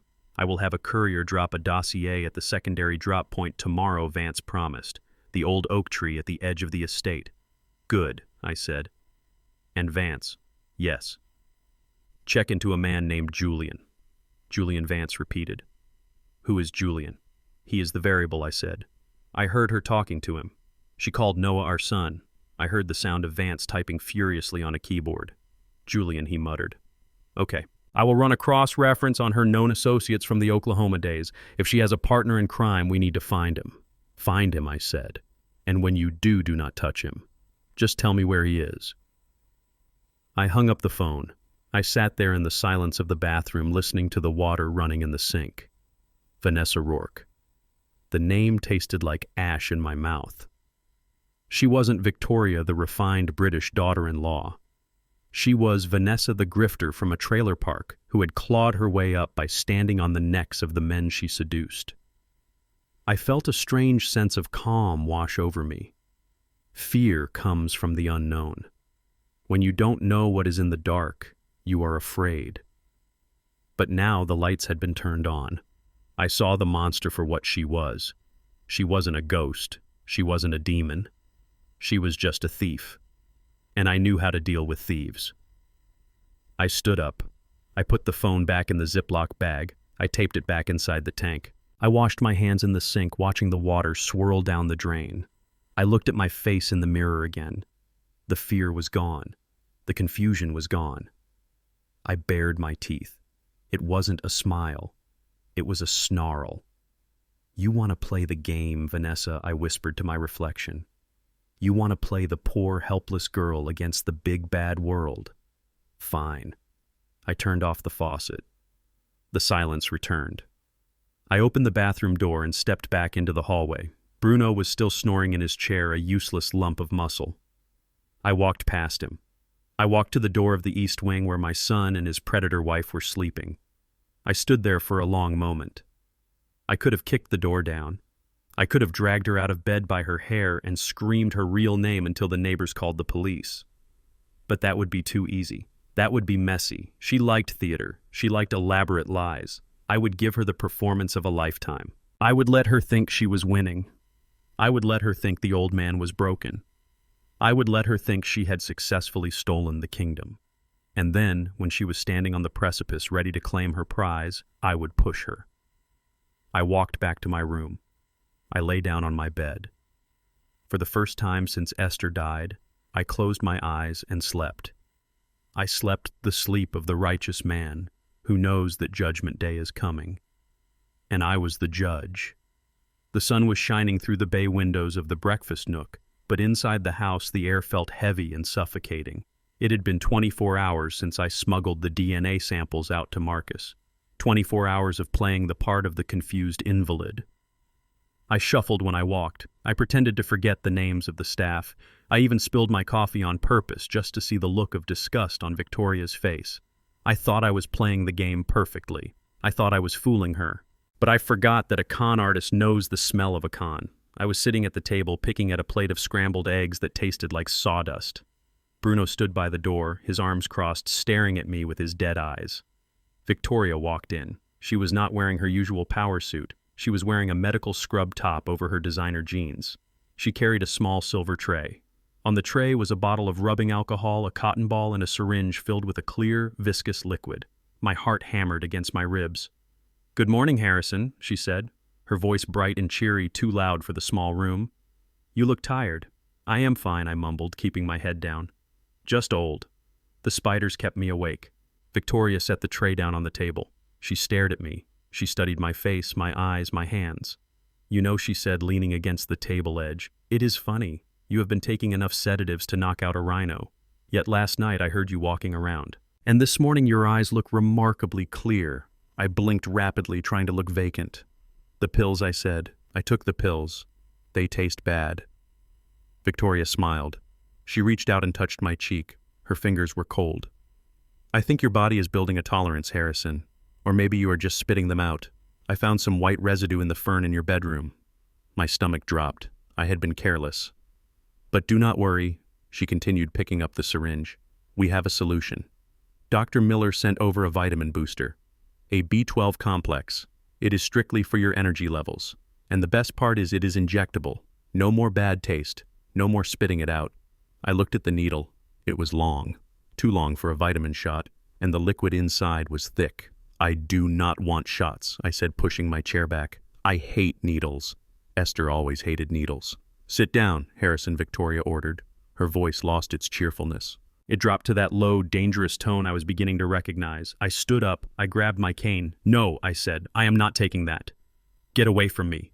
Bruno, she said without looking away from me. Hold him. Bruno moved fast for a big man. He crossed the room in 2 strides. He grabbed my shoulders and forced me back into the chair. His grip was like a vice. Let me go, I shouted, struggling against his weight. This is assault. You cannot do this. It is for your own good. Old man. Bruno grunted, pinning my arms to my sides. Victoria walked over. She uncapped the needle. She squirted a tiny jet of liquid into the air. It will only pinch for a second, she said. She grabbed my arm. She rolled up the sleeve of my cardigan. She wiped the skin with the alcohol swab. The smell was sharp and stinging. Damon, I screamed. Damon, help me. I hoped my son was home. I hoped he was listening. I hoped there was still a shred of humanity left in him. Victoria did not hesitate. She jammed the needle into my arm. I gasped. It was not a pinch. It was a burn. It felt like she was injecting liquid fire into my veins. She pushed the plunger down slowly, watching my face the whole time. Her eyes were wide with excitement. She enjoyed this. She enjoyed the power. There she said, pulling the needle out. All done. Bruno let go of me.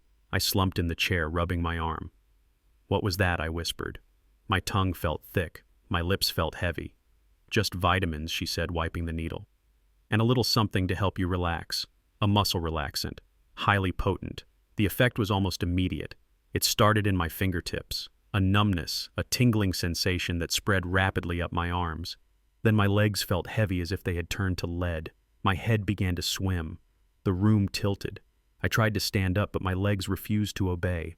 I tried to lift my hand to point at her, but it just twitched uselessly on the table. What did you... My speech was slurring. The words were getting stuck in my throat. My jaw felt loose, unhinged.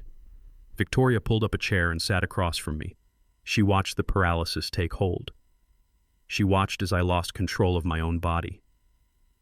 It is called a chemically induced state of compliance, she explained. You are awake, Harrison. You can see. You can hear. You can think. But your body is on vacation. You are a passenger in your own skin. I stared at her. I wanted to scream. I wanted to strangle her, but all I could do was drool. A line of saliva escaped the corner of my mouth and dripped onto my cardigan. Victoria laughed. Oh, look at you. The great Harrison Cole, the titan of industry, drooling like a baby. She reached into her pocket and pulled out a handkerchief. She wiped my mouth roughly. This is how it is going to be, Harrison. Tomorrow at the signing ceremony, you are going to sit in your wheelchair. You are going to look just like this. Pathetic. Broken. And when I put the pen in your hand, I will guide it. And you will not fight me. Because you cannot. The door to the kitchen opened. Damon walked in. He was wearing his tennis clothes, holding a racket. He looked fresh, healthy, and completely oblivious to the horror show unfolding in his kitchen. He stopped when he saw me. He saw his father slumped in the chair, head lolling to the side, eyes wide with terror, drool on his chin. Dad, he said, dropping his racket. What happened? Is he having a stroke? He ran over to me. He grabbed my hand. Dad, can you hear me? Squeeze my hand. I tried. God knows I tried. I screamed inside my mind. Damon, run. Damon, she is evil.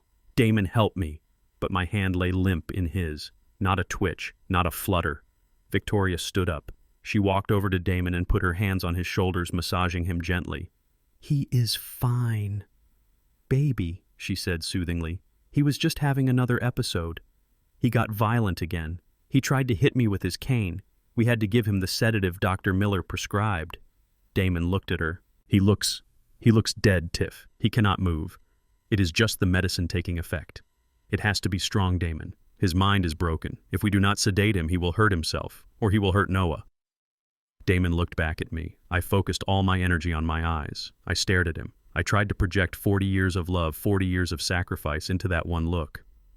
Look at me, son. Look at the needle on the tray. Look at her smile. This is not medicine. This is murder. Damon held my gaze for a second. I saw the doubt in his eyes. I saw the fear. He knew deep down that this was wrong. He knew that his father was not crazy. But then he looked at Victoria. He looked at the woman who controlled his life. The woman he was terrified of losing. He let go of my hand. He stood up and stepped back. Is he going to be okay for the signing tomorrow? Damon asked, his voice hollow. He will be perfect, Victoria said. He will be quiet. Damon looked at me one last time. He saw the tears gathering in my eyes, tears of rage, tears of betrayal. He turned away. I cannot watch this, he mumbled. I am going to the club. He walked out. He left his racket on the floor. He walked out of the kitchen and out of the house, leaving his father paralyzed and helpless in the hands of a monster. The sound of the back door closing was the loudest sound I had ever heard. Victoria looked at the door, then back at me. See, Harrison, she whispered. Nobody is coming to save you. Not your son, not your staff. Nobody. She signaled to Bruno. Put him in the wheelchair. Take him to the solarium. Park him in front of the window. Let him watch the sun go down. It is the last sunset he will see as the owner of this estate. Bruno grabbed me under the arms. He hoisted me up like a sack of flour. My legs dragged on the floor. He dropped me into the wheelchair that had been waiting in the corner. They wheeled me out. I sat in the solarium. My body was a prison. I could not move a finger. I could not speak a word. But my mind was clear. The drug had paralyzed my muscles, but it had not touched my brain.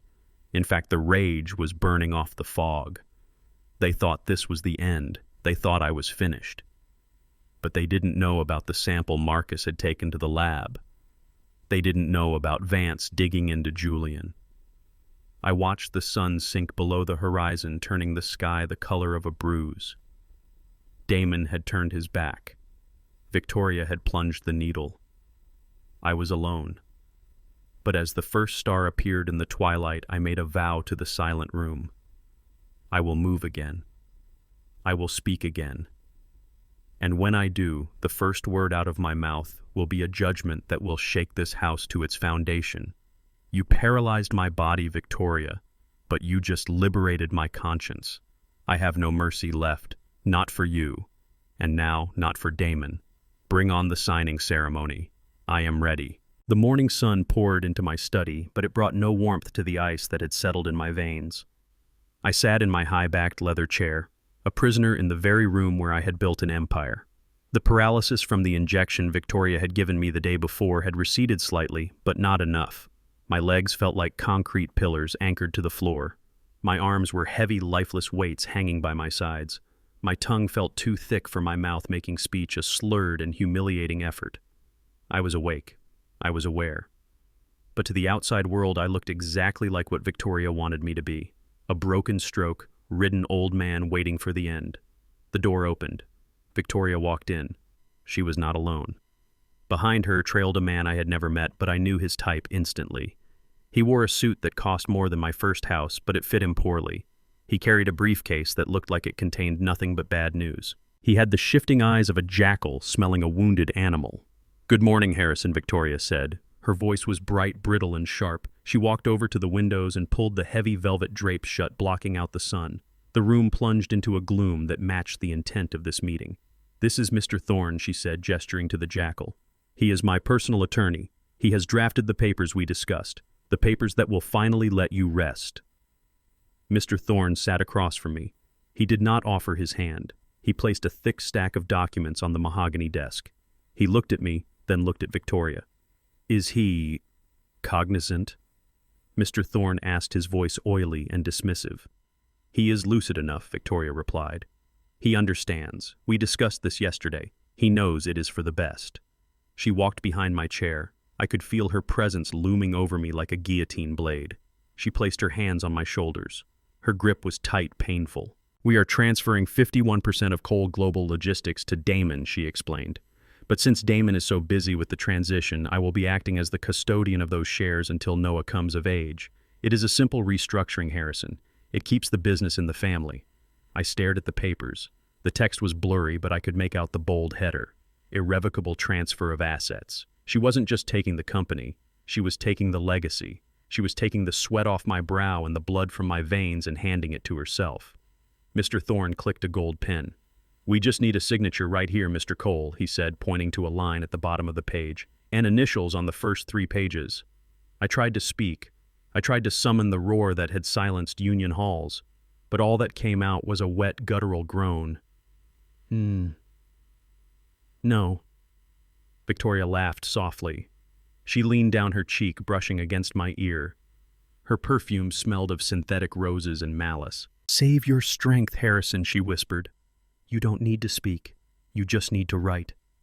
She reached down and grabbed my right hand, my hand that had held my wife's hand as she died, my hand that had signed the checks that put food on the tables of 5,000 employees. It felt limp and cold in her grasp. She forced the gold pen into my fingers. She wrapped my thumb and forefinger around the barrel, squeezing hard until my skin turned white. "Grip it," she hissed. I couldn't. My muscles were unresponsive. The pen slipped from my fingers and clattered onto the desk, rolling across the document. Mr. Thorne sighed impatiently. "Mrs. Cole, perhaps a thumbprint would be easier," he suggested. "If he cannot hold the pen—" "No," Victoria snapped. "A thumbprint looks like coercion. A signature looks like consent. He can do it. He is just being stubborn." She picked up the pen. She jammed it back into my hand. This time she didn't let go. She covered my hand with hers, guiding my fingers, forcing the tip of the pen onto the paper. "We are going to do this together, Harrison," she said, her voice dropping to a menacing low register. "I am going to move your hand. You are going to let me. And we are going to sign Harrison Cole." She started to drag my hand. The pen scratched against the paper. I fought her. It wasn't a physical fight, not really. It was a war of nerves. I tried to lock my wrist. I tried to freeze my arm. I focused every ounce of my will, every year's worth of discipline into that one limb. Do not move. Do not let her win. My hand trembled violently under hers. The pen skittered, making a jagged line that looked nothing like a letter. Victoria dug her nails into the back of my hand, drawing blood. "Stop fighting me," she hissed. She leaned closer, so close that her lips touched my ear. Mr. Thorne couldn't hear her. Only I could hear the poison she was about to spill. "Listen to me, old man," she whispered. "If you do not sign this paper right now, I am going to go upstairs to the nursery, I am going to wake up Noah, and I am going to tell him the truth." I froze. "I am going to tell him that his grandpa is crazy," she continued. "I am going to tell him that you hate him. I will tell him that you think he is a monster. I will tell him that you tried to hurt him, and that is why we have to send you away." My heart hammered against my ribs. A pain, sharp and hot, flared in my chest. "I will make sure he grows up terrified of you," she promised. "I will make sure he forgets your name. I will erase you from his life so completely that by the time he is 10, he won't even remember who you were. Or if he does, he will remember you as the nightmare in the attic." Tears burned my eyes, hot, angry tears. She knew my weakness. She knew that boy was the only thing keeping my heart beating. To be erased from his life, to be painted as a villain in his innocent eyes, was a fate worse than death. "Sign the paper," she said, giving my hand a shove. "Sign it, and you can see him. Sign it, and I will let you say goodbye." I looked at the paper. I looked at the line where my life was supposed to end. I felt the pen in my hand. Something shifted inside me. It wasn't the drug wearing off. It was something stronger. It was the adrenaline of a man protecting his cub. It was the rage of a patriarch who realizes the wolf is already in the house. She wanted a signature. She wanted me to surrender, but she forgot who I was. I was Harrison Cole. I was the son of a sharecropper who became a king. I didn't surrender. I conquered. I focused on my hand. I visualized the nerves firing. I visualized the muscles contracting. "Move," I commanded myself. "Move, you stubborn old fool." I felt a twitch in my index finger, then a spasm in my wrist. Victoria felt it too. She loosened her grip slightly, thinking I was finally complying, thinking I was starting to write the letter H. Good, she whispered. That is it. H. I didn't write an H. With a surge of strength that came from the very bottom of my soul, I jerked my hand to the right. I broke her grip. It was only for a second, but a second was all I needed. I pressed the pen down hard into the paper, so hard the tip tore through the sheet. I drew a vertical line, then a diagonal, then another vertical. N, Victoria gasped. She tried to grab my hand again. What are you doing? She shrieked. I wasn't done. I dragged the pen in a circle, a large, jagged, defiant circle. Oh, no! I dropped the pen. It rolled off the desk and hit the floor with a tiny metallic ping that sounded like a church bell ringing in victory. I looked up at her. I couldn't smile. My face was still frozen. But my eyes were burning. I poured all my hatred, all my defiance into that stare. Number Victoria stared at the paper. She stared at the two jagged letters that had ruined her perfect plan.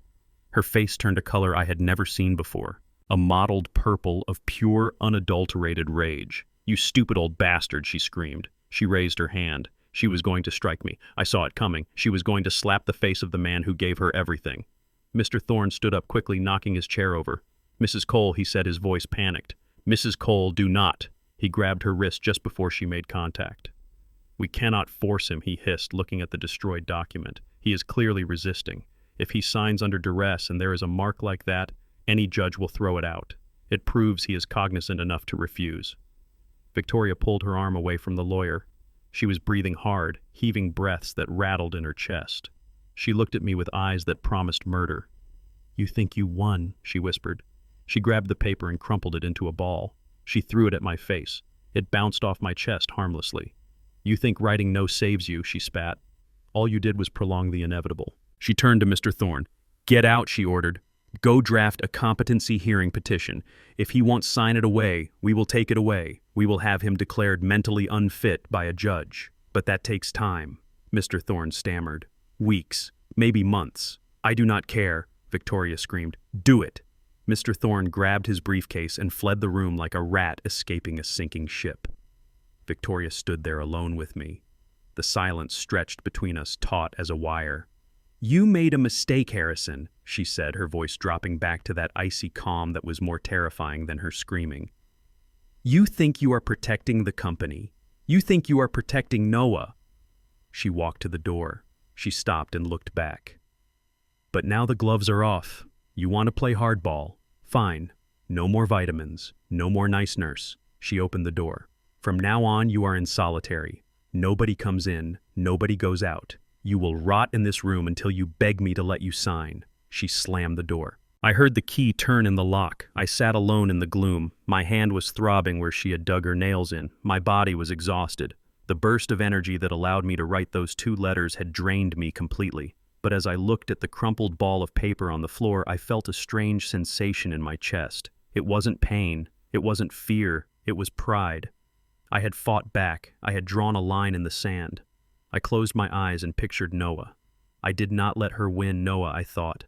I did not let her tell you I gave up. I was trapped. I was paralyzed. I was alone. But I had bought myself time. And somewhere out there beyond the locked doors and the jammed signals, Marcus was running toward a lab with a book in his pocket. And somewhere in the city, Vance was digging up the grave of a woman named Vanessa Rourke. The clock on the wall ticked loudly. Tick, tock. Your time is running out, Victoria, I thought as I drifted into a restless sleep. You just don't know it yet. The silence in my room was absolute, broken only by the hum of the signal jammer Victoria had placed on my desk. It had been 48 hours since I refused to sign the transfer papers. 48 hours of solitary confinement in the home I built. The paralysis from the injection had mostly faded, leaving behind a deep, bone-weary ache and a tremor in my hands that I could not quite control. I spent the hours sitting by the window watching the shadows lengthen across the lawn, wondering if my gamble had paid off or if I had simply hastened my own demise. Bruno was outside the door. I could hear the muffled sounds of his video games and the occasional crinkle of a snack wrapper. He was not a guard. He was a fixture, a piece of meat with a badge paid to keep an old man in a box. I knew I could not overpower him physically. My escape would not come from strength. It would come from truth. At 2 in the afternoon, a knock came at the door. It was not the sharp rap of Victoria's knuckles or the heavy thud of Bruno's fist. It was tentative polite. I heard voices in the hallway. "Who are you?" Bruno barked. "Maintenance," a voice replied. A voice I knew, a voice that sounded like gravel and loyalty. The lady called about a short in the wiring, said the old man's room kept losing power. I sat up straighter in my chair. Marcus! He had come. I heard Bruno grumble. "Yeah, the whole house is haywire. Just make it quick. And do not talk to the prisoner." The door opened. A man walked in wearing a blue jumpsuit with a tool belt slung low around his waist. He wore a cap pulled down low over his eyes and a fake mustache that looked ridiculous but somehow effective. He carried a voltage meter in his hand. He closed the door behind him but left it cracked just an inch so Bruno could hear him working. He walked over to the outlet near my chair and knelt down. He started tapping the meter against the wall, making busy noises. "Mr. Harrison," he whispered without looking up. "Marcus," I breathed. My heart hammered against my ribs like a trapped bird. "Did you get it?"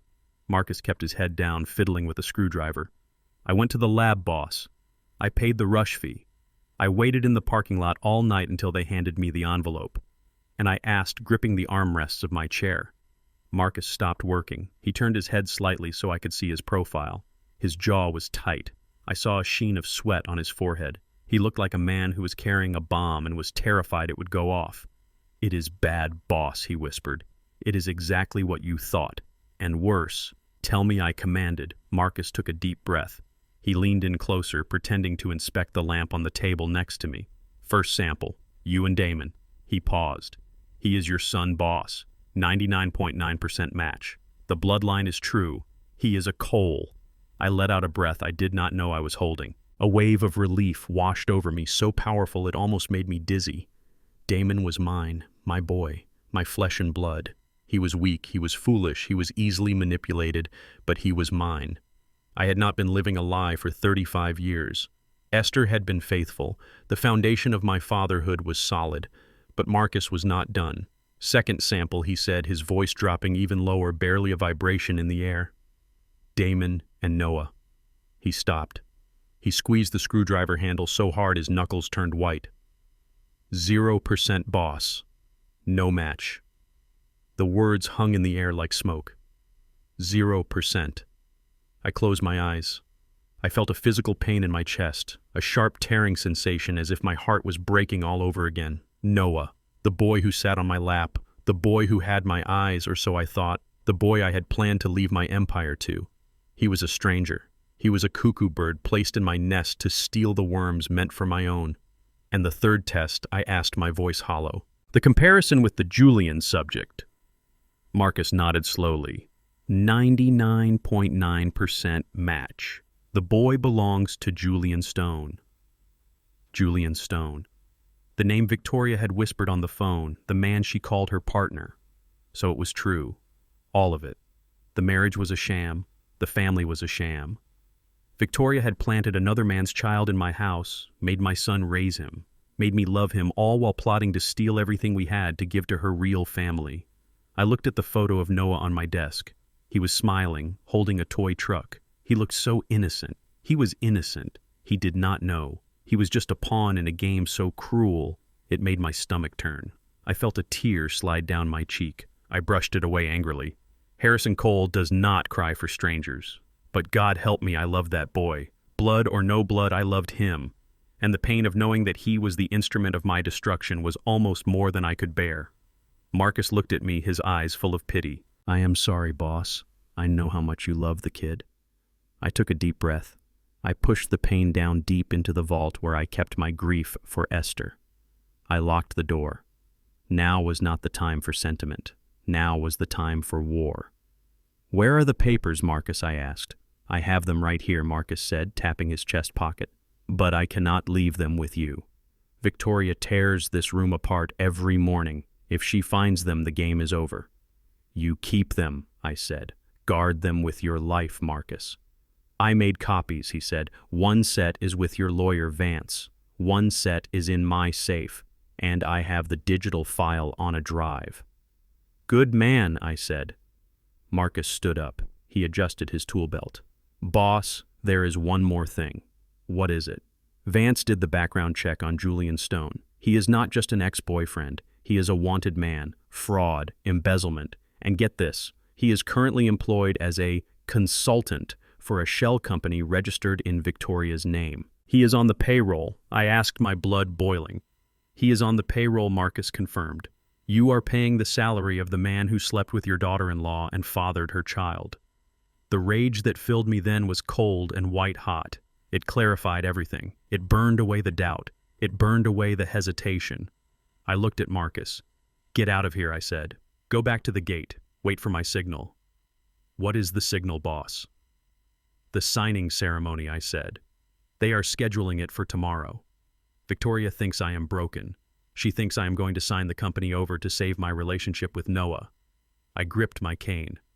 I am going to let her think she won.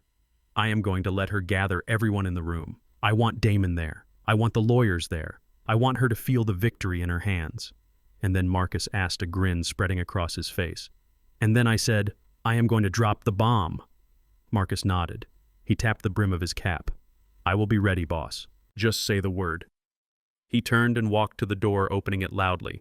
All fixed in here, he announced to Bruno. Just a loose wire. Should hold for a while. Bruno grunted, not looking up from his game. Yeah, get lost. The door closed. I was alone again. But the room felt different now. The air was no longer heavy with despair. It was charged with electricity. I looked at the photo of Noah again. I am sorry, little one, I whispered. You did not ask for this. You are a victim in this too. But I could not let the lie stand. I could not let Damon live his life raising a child that was not his while his wife laughed at him behind his back. I could not let my life's work go to the son of a grifter. This truth was ugly. It was painful. It was going to shatter my son's heart into a million pieces. But it was also a weapon, a nuclear weapon. Victoria thought she had leverage. She thought threatening to take Noah away was her ace in the hole. She did not know that I was holding a royal flush. I stood up. I walked to the mirror. I looked at the old man staring back. He looked tired. He looked worn. But in his eyes there was a spark that had not been there an hour ago. It was the spark of a man who knows the end of the story. I went back to my chair and sat down. I crossed my hands over my chest. I waited for the sun to set. Tomorrow would be the end of the Cole family as we knew it. But it would also be the beginning of the truth. And for a man like me, truth was the only legacy that mattered. The fog was finally lifting. For 3 days I had been living in a gray haze, a chemical twilight induced by the injections Victoria forced into my veins. But tonight the air in my lungs felt crisp and the thoughts in my head were sharp as broken glass. Marcus had done his job perfectly. During his visit disguised as the repairman, he had not only delivered the DNA results that shattered my world, but he had also pulled off a switch that would save my life. While Bruno was distracted watching football, Marcus had slipped into the kitchen and replaced the vials of sedatives with saline solution. It was a risk, a massive risk, but it was the only play we had. When Victoria came in earlier that evening with her silver tray and her fake smile, she had injected me with nothing more than salt water. I had played my part, I had slumped in the chair, I had let my jaw go slack, and I had drooled on command. She had walked away satisfied, leaving me to rot in the dark. But I was not rotting. I was regenerating. I waited until the digital clock on my nightstand read 3 a.m. The house was silent. The only sound was the rhythmic snoring of Bruno stationed outside my door like a loyal bulldog. He thought I was comatose. He thought I was a vegetable. I threw off the covers. My legs were stiff from days of enforced inactivity. My muscles had atrophied slightly from the poison she had pumped into me. I swung my feet over the edge of the bed and placed them on the cold, hardwood floor. "Stand up, Harrison," I whispered to myself. "Stand up, you old warhorse." I pushed myself up. My knees trembled. My balance wavered. I grabbed the heavy oak dresser to steady myself. A wave of dizziness washed over me, a phantom echo of the drugs, but I shook my head and forced it away. "I am not weak," I hissed through gritted teeth. "I am iron. I am concrete. I am the foundation of this family, and foundations do not crumble." I began to move. I did not walk. I stalked. I paced the length of my room, measuring my stride, testing my weight. 1 step, 2 steps. The pain in my joints was a welcome friend. It reminded me that I was alive. I stopped in front of the full-length mirror. I looked at the man reflected there. My hair was wild, my beard was gray stubble, but my eyes were burning. The vacancy was gone. The confusion was gone. The man in the mirror was the man who had built a logistics empire from a single truck. I dropped to the floor. It was a struggle, but I got down. I assumed the position for a push-up. My arms shook under my own weight. 1, I grunted, pushing the floor away. 2, 3. I collapsed onto the rug, breathing hard sweat beating on my forehead. It was pathetic compared to what I used to do, but it was a start. It was a declaration of war against my own body, against the weakness they tried to impose on me. I stood up again, wiping the sweat from my brow. I was ready. My body was waking up, and now it was time to wake up my army. I went to the air vent in the corner of the room. Marcus had told me exactly where to look. I used a dime from my pocket to unscrew the grate. I reached inside the dusty ductwork. My fingers brushed against cold metal. I pulled out the device. It was a satellite phone, heavy and black, looking like a relic from the 90s. But this brick was my lifeline. It operated on a frequency that bypassed the domestic jammer Victoria had installed on my desk. It connected directly to the satellites orbiting miles above the Earth, far beyond the reach of her petty domestic tyranny. I extended the thick antenna. I walked to the window, keeping below the sill so no one in the garden could see me. I pressed the power button. The screen lit up a dull green. Signal acquired. I dialed a number I knew by heart. It was the private line of Bill Henderson, my chief financial officer, and the man who had stood by my side since we were both young men trying to get a loan from a bank that didn't want to lend to us. It rang once, twice. "Hello," a groggy voice answered. "Harrison. Bill." I said, my voice low and commanding. "Wake up." "Harrison, is that you?" Bill stammered. "My God, man, where have you been? We have been trying to reach you. Victoria said you were in a decline. She said you were gone." "I am not gone, Bill," I said. "I am right here, and I am wide awake." "But the meeting," Bill said. "The vote. We had no choice, Harrison. She showed us the medical reports. She showed us the photos. We thought we were doing the right thing. You were conned, Bill." I cut him off. "Those reports were faked. The photos were staged. I have been held prisoner in my own home. I have been drugged, and my signature has been forged." There was a silence on the other end, a silence of pure shock. "Jesus, Harrison," Bill whispered. "Are you safe? Do you need the police?" "No police," I said. "Not yet.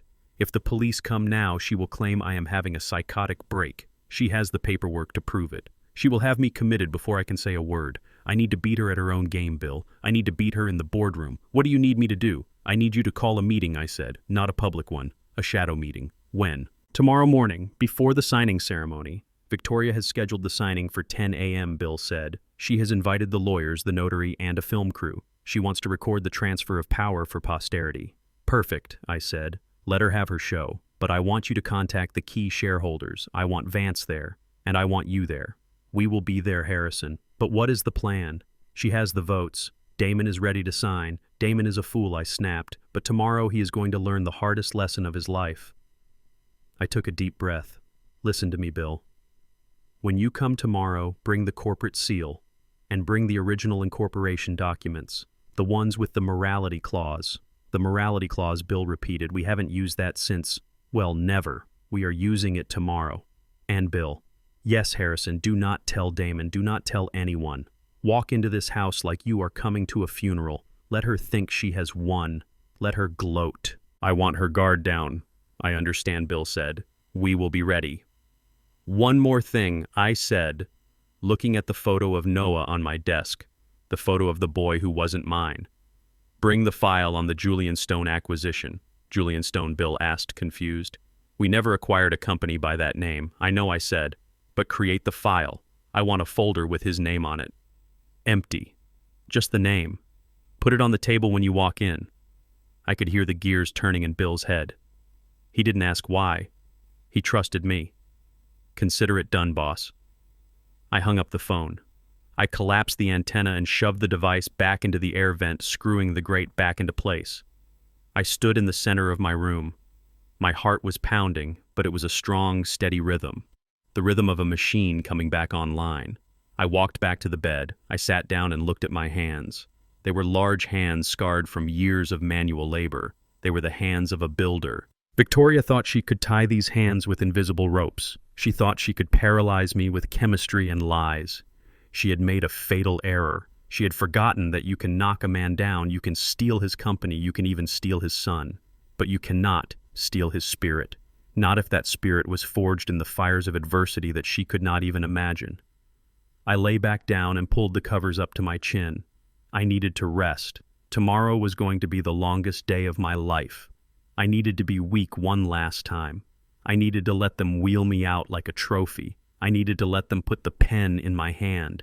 And then right when the ink was about to touch the paper, I was going to burn the whole world down. I closed my eyes. "Good night, Victoria," I whispered into the dark. "Sleep well.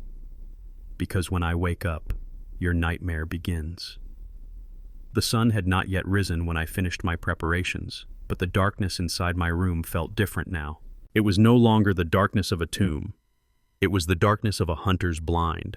I sat in my wheelchair facing the door. My hands folded in my lap, my head bowed. I had spent the last hour meticulously deconstructing myself.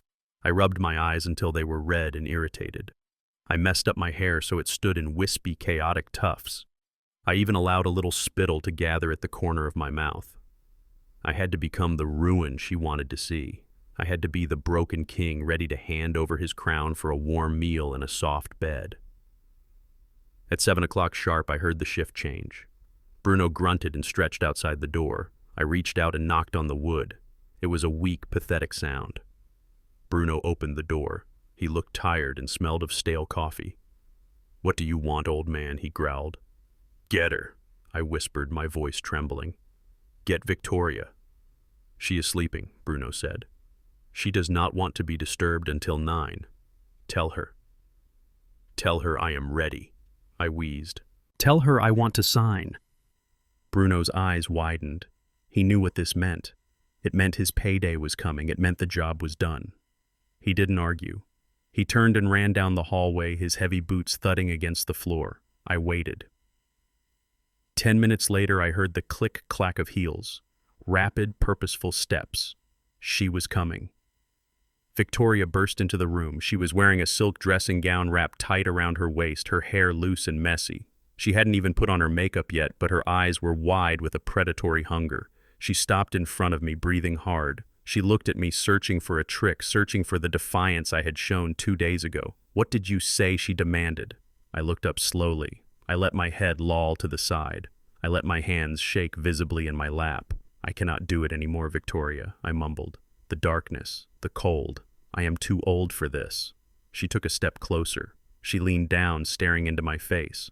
"You want a sign?" she asked. I nodded. A slow, defeated movement. "You win," I whispered. "You win, Victoria. I just want it to stop. The fighting, the shouting. I am tired. I miss Esther." A slow smile spread across her face. It was terrifying in its beauty. It was the smile of a general who sees the white flag waving over the enemy citadel. "I told you, Harrison," she said, her voice dropping to a purr.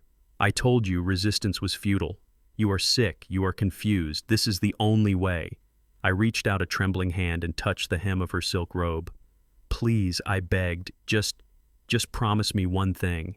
She pulled her robe away slightly, brushing off my touch as if I were dirty. "What do you want, Harrison?" "The house," I said. "Let me stay in the house. You can have the company. You can have the stocks. You can have the cars. Just do not send me to the home. Let me stay here in Esther's room. Let me die in my own bed." She looked around the room. She looked at the peeling wallpaper I had refused to change because Esther liked it. She looked at the old furniture. She calculated.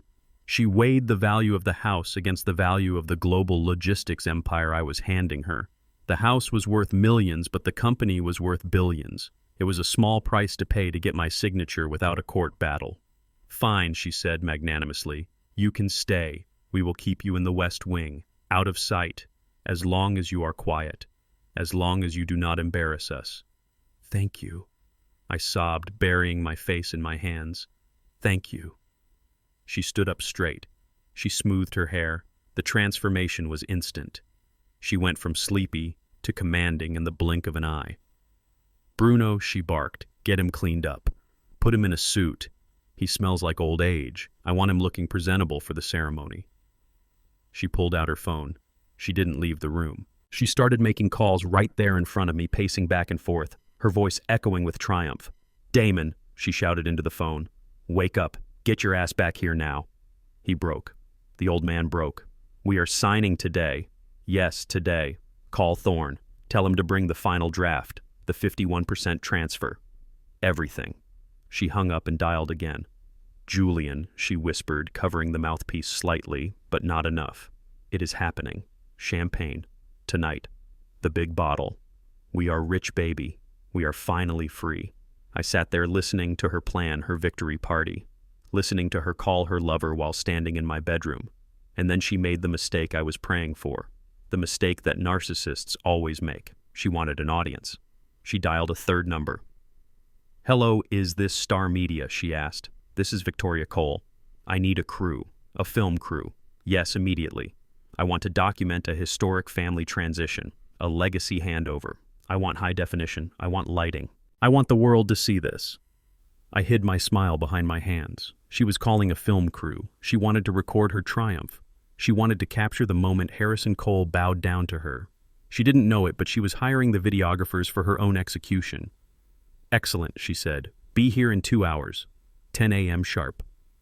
She hung up the phone and looked at me. She looked at the pitiful, broken creature in the wheelchair. "You made the right choice, Harrison," she said. Finally. She walked to the door. "Get him ready, Bruno, and give him a double dose of the vitamins. I want him pliable. I don't want any shaking when he holds the pen." She swept out of the room, leaving a trail of expensive scent and shattered silence. Bruno looked at me. He grinned, showing yellow teeth. "Looks like you finally got smart, old man," he sneered. I didn't answer. I just sat there staring at the floor. But inside my mind was racing. The trap was set. The bait was taken. She had summoned everyone. Damon, the lawyers, the notary, her lover implicitly, and a camera crew. She had gathered all the witnesses I needed. Bruno went to the closet and pulled out my black suit, the one I wore to board meetings, the one I wore to funerals. "Get dressed," he ordered, throwing it on the bed. I stood up slowly. I played the part. I fumbled with the buttons. I let him help me with my tie because my hands were shaking too much. But as he tightened the knot around my neck, I felt a surge of power. This was not a noose. It was armor. I looked at myself in the mirror while Bruno went to the bathroom. I saw a man ready for battle. I sat back down in the wheelchair. 2 hours. In 2 hours, the curtain would rise. I spent the time meditating. I thought about Esther. I thought about the day we started the company. We had one truck and a kitchen table full of unpaid bills. We had worked 18-hour days. We had sacrificed vacations. We had sacrificed sleep. We had built something real. And this woman thought she could take it with a needle and a lie. I heard cars arriving in the driveway, car doors slamming, voices in the foyer below. I heard Damon's voice, anxious and high-pitched. "Are you sure he is ready, Tiff? What if he freaks out again?" "He won't freak out," Victoria's voice replied, sharp and confident. "He is broken, Damon. He is begging to sign. He just wants to sleep." I heard the heavy tread of the lawyers, the click of equipment cases as the film crew set up. They were turning my living room into a stage. At 9:55, the door opened. It was Victoria. She was dressed in a stunning red power suit. She looked like a queen. She looked like blood. "Time to go, Harrison," she said. Bruno wheeled me out. We moved down the hallway. I saw the portraits on the walls. My father, my grandfather. They seemed to be watching me. "Hold the line," they whispered. "Hold the line." We reached the top of the grand staircase. I looked down. The living room was transformed. The furniture had been rearranged. A long table was set up in the center, draped in a white cloth. Damon stood at one end, pacing. He looked pale. Mr. Thorne, the lawyer, sat with his briefcase open, arranging documents. A notary public sat next to him, her stamp ready. And in the corner, 2 men with large cameras were setting up lights. A boom microphone hovered over the table. It was a production, a spectacle. Victoria walked down the stairs ahead of me, her heels announcing her arrival. She stopped at the bottom and turned, spreading her arms. "Bring him down," she commanded. Bruno tipped the wheelchair back and bumped me down the stairs one by one. It was jarring. It was humiliating. I gripped the armrests, my head bobbing with each impact. We reached the bottom. Bruno wheeled me to the table. He locked the brakes. I sat there blinking in the bright lights of the camera crew. Damon looked at me. He couldn't meet my eyes. He looked at his shoes. "Dad," he whispered. I didn't answer. I stared at the papers in front of me, the same papers I had defaced 2 days ago, but these were fresh, clean, crisp, the death warrant of my legacy. Victoria walked over to the camera crew. "Are we rolling?" she asked. "We are speeding, Mrs. Cole," the cameraman said. "Good," she said. "Keep the focus on him. I want to capture his consent clearly." She walked over to me. She stood behind my chair, placing her hands on my shoulders. It looked like a gesture of comfort, but I felt her nails digging in. "Welcome, everyone," she said, addressing the room like a host at a dinner party. "We are gathered here today to witness a special moment. My father-in-law, Harrison Cole, after a long and illustrious career, has decided to retire.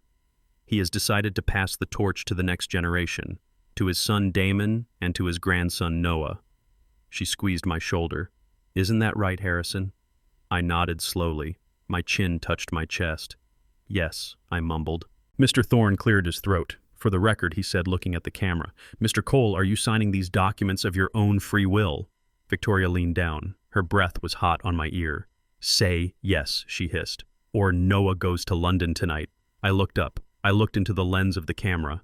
I saw my own reflection in the glass. "Yes," I said, my voice raspy. "I am doing this. For my family." "Excellent," Victoria said. She picked up the pen, the heavy gold pen. She placed it in my hand. She wrapped my fingers around it. "Right here, Harrison," she said, pointing to the line. "Just your name, and then it is all over. You can go to your room. You can rest." I felt the weight of the pen. I felt the silence in the room. I felt Damon holding his breath. I felt Victoria's triumph radiating off her like heat. I looked at the door. Where was Bill? Where was Vance? Had the signal failed? Had Marcus been stopped? My heart began to race. If they didn't show up, I would have to sign. I couldn't risk Noah. I lowered the pen to the paper. The tip touched the line. A tiny dot of ink appeared. "Sign it," Victoria commanded. And then the front door boom opened. It wasn't a knock. It was a breach. The heavy double doors swung inward, hitting the walls with a crack that sounded like a gunshot. Victoria jumped. Damon spun around. Standing in the doorway, silhouetted against the morning sun, were 4 men. Bill Henderson, my CFO, carrying a thick leather binder. Vance, my lawyer, carrying a briefcase. And 2 men in dark suits wearing earpieces. Security. Victoria screamed, "Get them out of here! Who let them in?" I sat up straight. I dropped the pen. "I did," I said. My voice was not a mumble. It was not a whisper.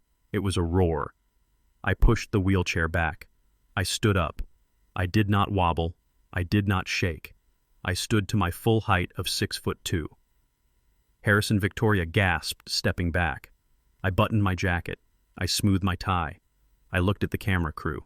"Keep rolling, boys," I said, pointing a finger at the lens. "You are not going to want to miss this." I looked at Victoria. Her face had gone from triumph to terror in the span of 3 seconds. "You wanted a show, Victoria," I said, walking toward her. "You wanted a historic transition of power." I stopped right in front of her. "Well, you got one." I turned to Bill. "Read it," I ordered. Bill stepped forward, opening the binder. "This is an emergency meeting of the Board of Directors of Cole Global Logistics," he announced, his voice steady. "All shareholders are present." Victoria laughed nervously, a shrill, hysterical sound. "You can't have a meeting," she said. "I have the proxy. I control the shares." Bill looked at her over his glasses. "Actually, Mrs. Cole, you don't. The proxy is only valid if the CEO is incapacitated." He pointed at me. "Does he look incapacitated to you?" I walked over to the table. I picked up the transfer papers. I ripped them in half.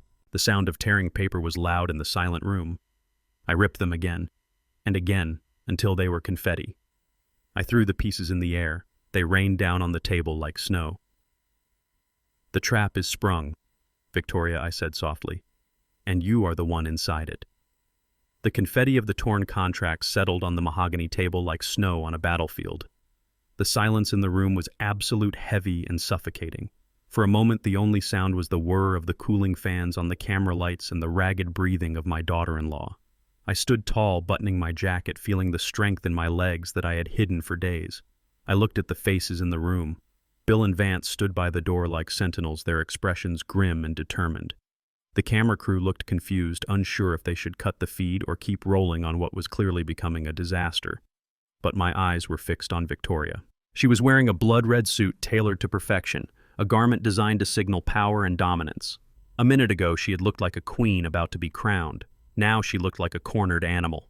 Her face was flushed, her chest heaving beneath the silk. She looked at the torn papers, then at me, then at the camera. Her mind was racing, calculating, spinning the narrative in real time. She was a master manipulator, and she wasn't going to let a little thing like my sudden recovery stop her. She let out a short, sharp laugh. It sounded like glass breaking.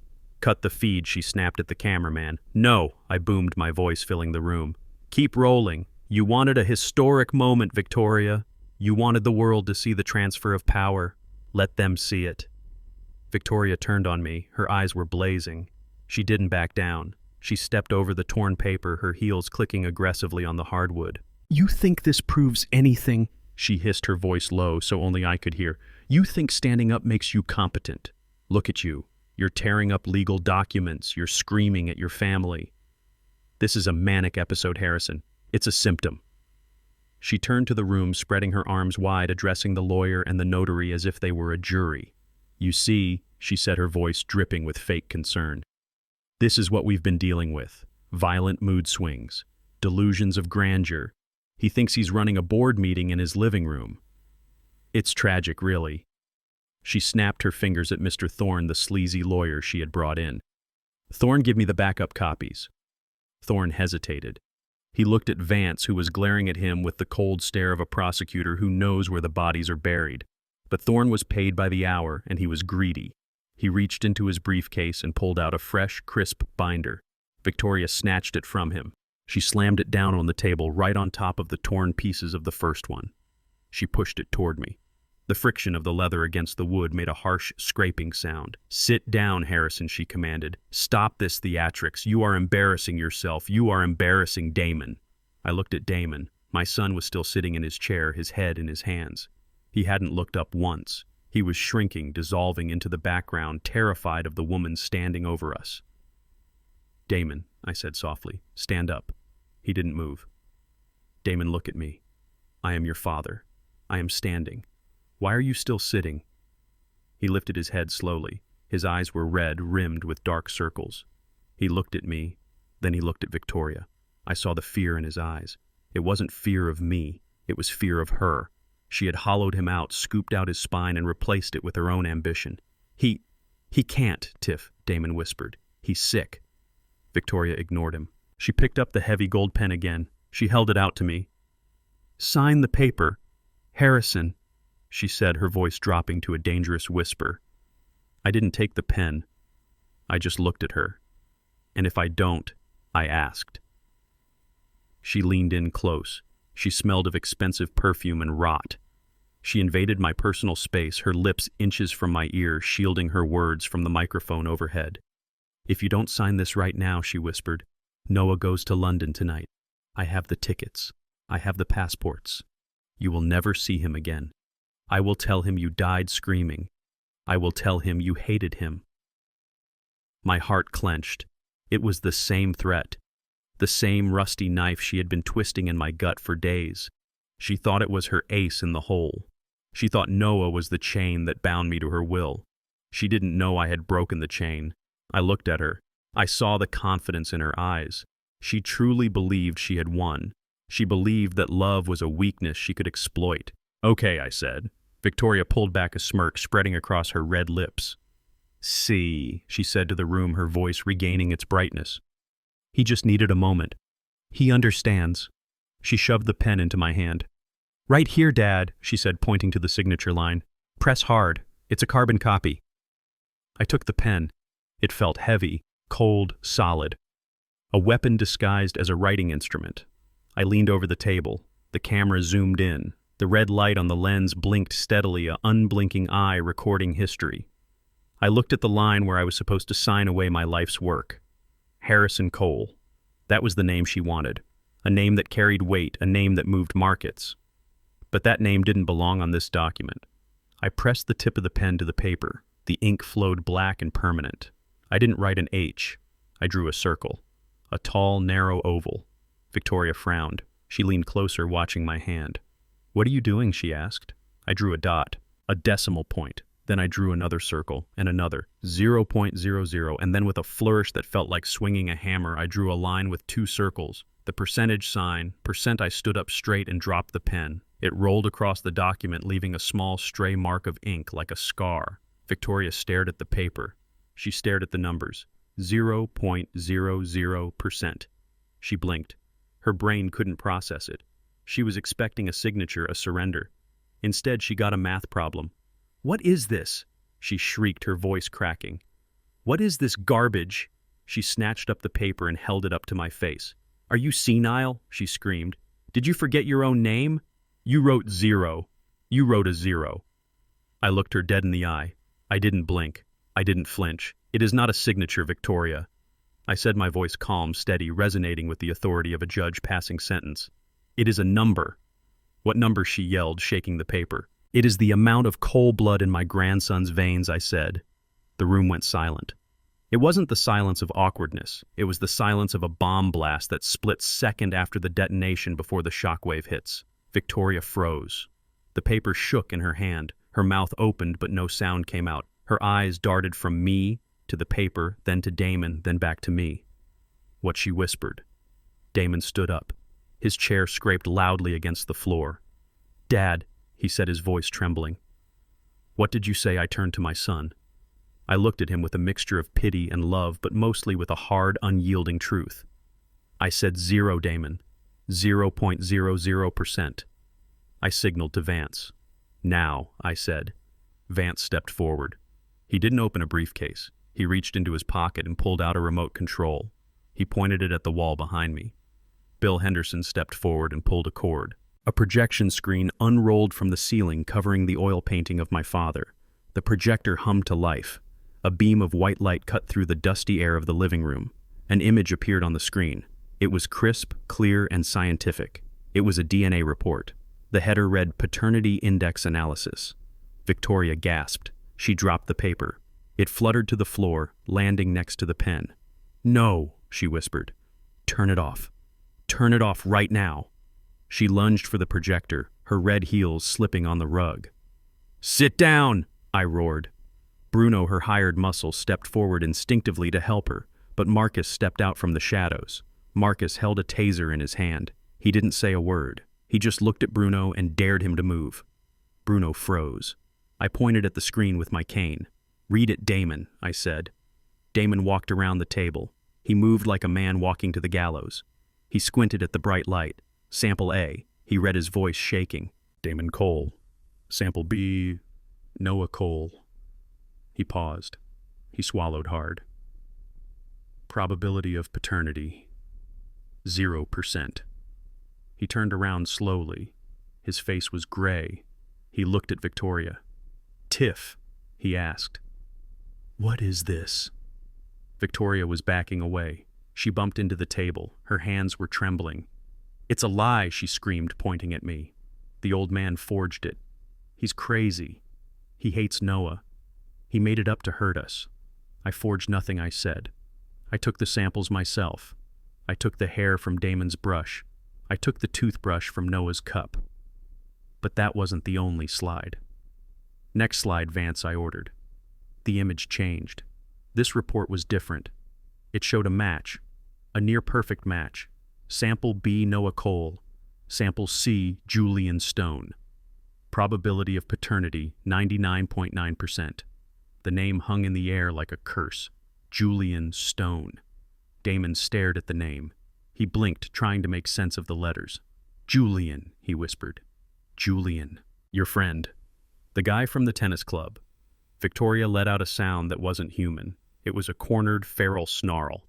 "Stop it!" she screamed. "You can't do this. This is illegal. This is private medical information." She turned to the camera crew. "Stop filming. I will sue you.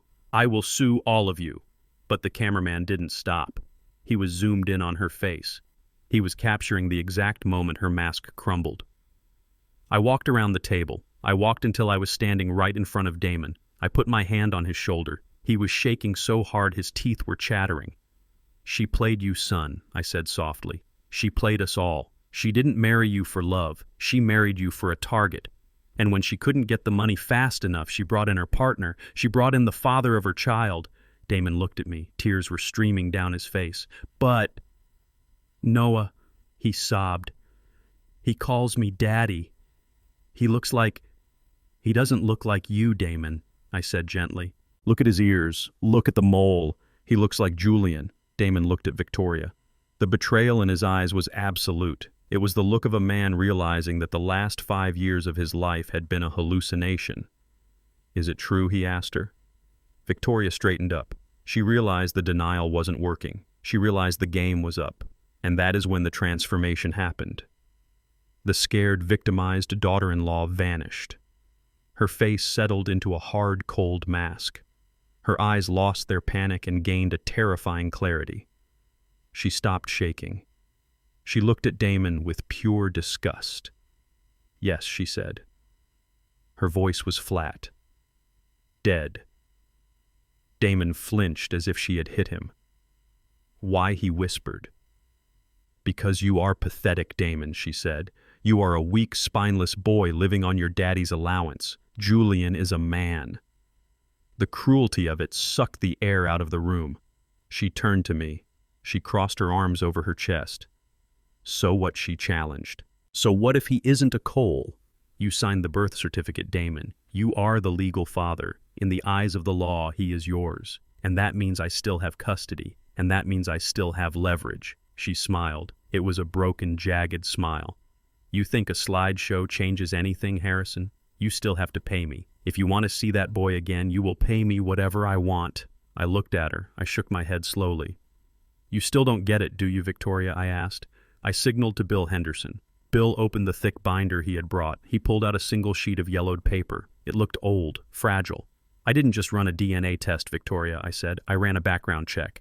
And I didn't just check you. I checked the company bylaws. I picked up the old paper. This is the original incorporation document of Cole Global Logistics, I said, written 40 years ago. I held it up. Clause 4, Section A, I read, the Morality and Lineage Clause. It states that no shares, voting rights, or assets of this company may be transferred to, held by, or managed by any individual who has committed fraud against the family or, I paused for effect, or any individual who is not of direct blood lineage to the founder Harrison Cole. Victoria's face fell. It means, I continued, my voice hard as granite, that even if Damon wanted to give you the company, he couldn't.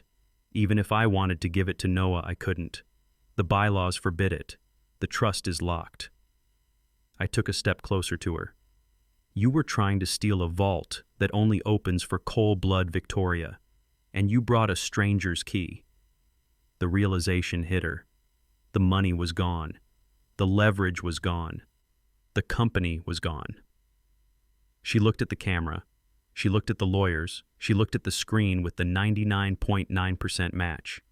And for the first time, she looked truly, completely empty. I turned to the camera. Cut the feed, I said. The red light went off. But the show wasn't over. Get out of my house, I whispered. But she didn't move. She just stared at the number on the screen. 0.00%. The sum total of her victory. The silence in the room was brittle, a sheet of glass waiting for the final hammer blow to shatter it into a million irreparable pieces. Victoria stood frozen, staring at the paper where I had drawn the 0, her chest heaving with a mixture of confusion and dawning terror. She looked at the camera crew, then at her lawyer, desperate for someone to explain why the old man she had drugged and bullied was suddenly standing tall and speaking in riddles about percentages. But I was done with riddles. I looked toward the double doors of the living room. I didn't need to shout. I didn't need to ring a bell. I just nodded. The doors didn't just open. They were thrown wide with a force that rattled the frames.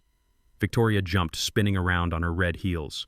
Standing in the entryway was not the police. It was not a doctor. It was Vance, my oldest friend, and the sharpest legal mind in Chicago. But today, Vance didn't look like a corporate attorney. He looked like the Grim Reaper in a 3-piece charcoal suit. Flanking him were 4 men who were distinctly not house staff. They wore dark suits that strained against their shoulders, earpieces coiled behind their ears, and expressions of professional menace. "Who are these people?" Victoria shrieked, her voice climbing an octave. "This is a private ceremony. Get them out, Harrison. Call security." "I am calling security." I said, my voice deep and resonant, vibrating in my chest. But not for me. Vance walked into the room. He didn't look at Victoria. He didn't look at the trembling Damon. He walked straight to the center of the room, right in front of the white tablecloth where the signing was supposed to happen. He didn't carry a briefcase or a will. He carried a sleek black metal case. He set it down on the coffee table. He snapped the latches open. The sound was loud, like gunshots in a canyon. He pulled out a projector. Victoria laughed, a nervous, jagged sound. "A projector," she scoffed. "What is this, a home movie? Are you going to show us slides of your fishing trips, Harrison? Is this your big delay tactic?" I didn't answer. I just watched Vance. He worked with the precision of a surgeon. He plugged the device into a portable power bank. He pointed the lens at the blank white wall above the fireplace, directly over the mantel where Esther's portrait used to hang before Victoria took it down. Bill Henderson. My CFO stepped forward and killed the overhead lights. The room plunged into semi-darkness, illuminated only by the harsh white beam of the projector cutting through the dust motes.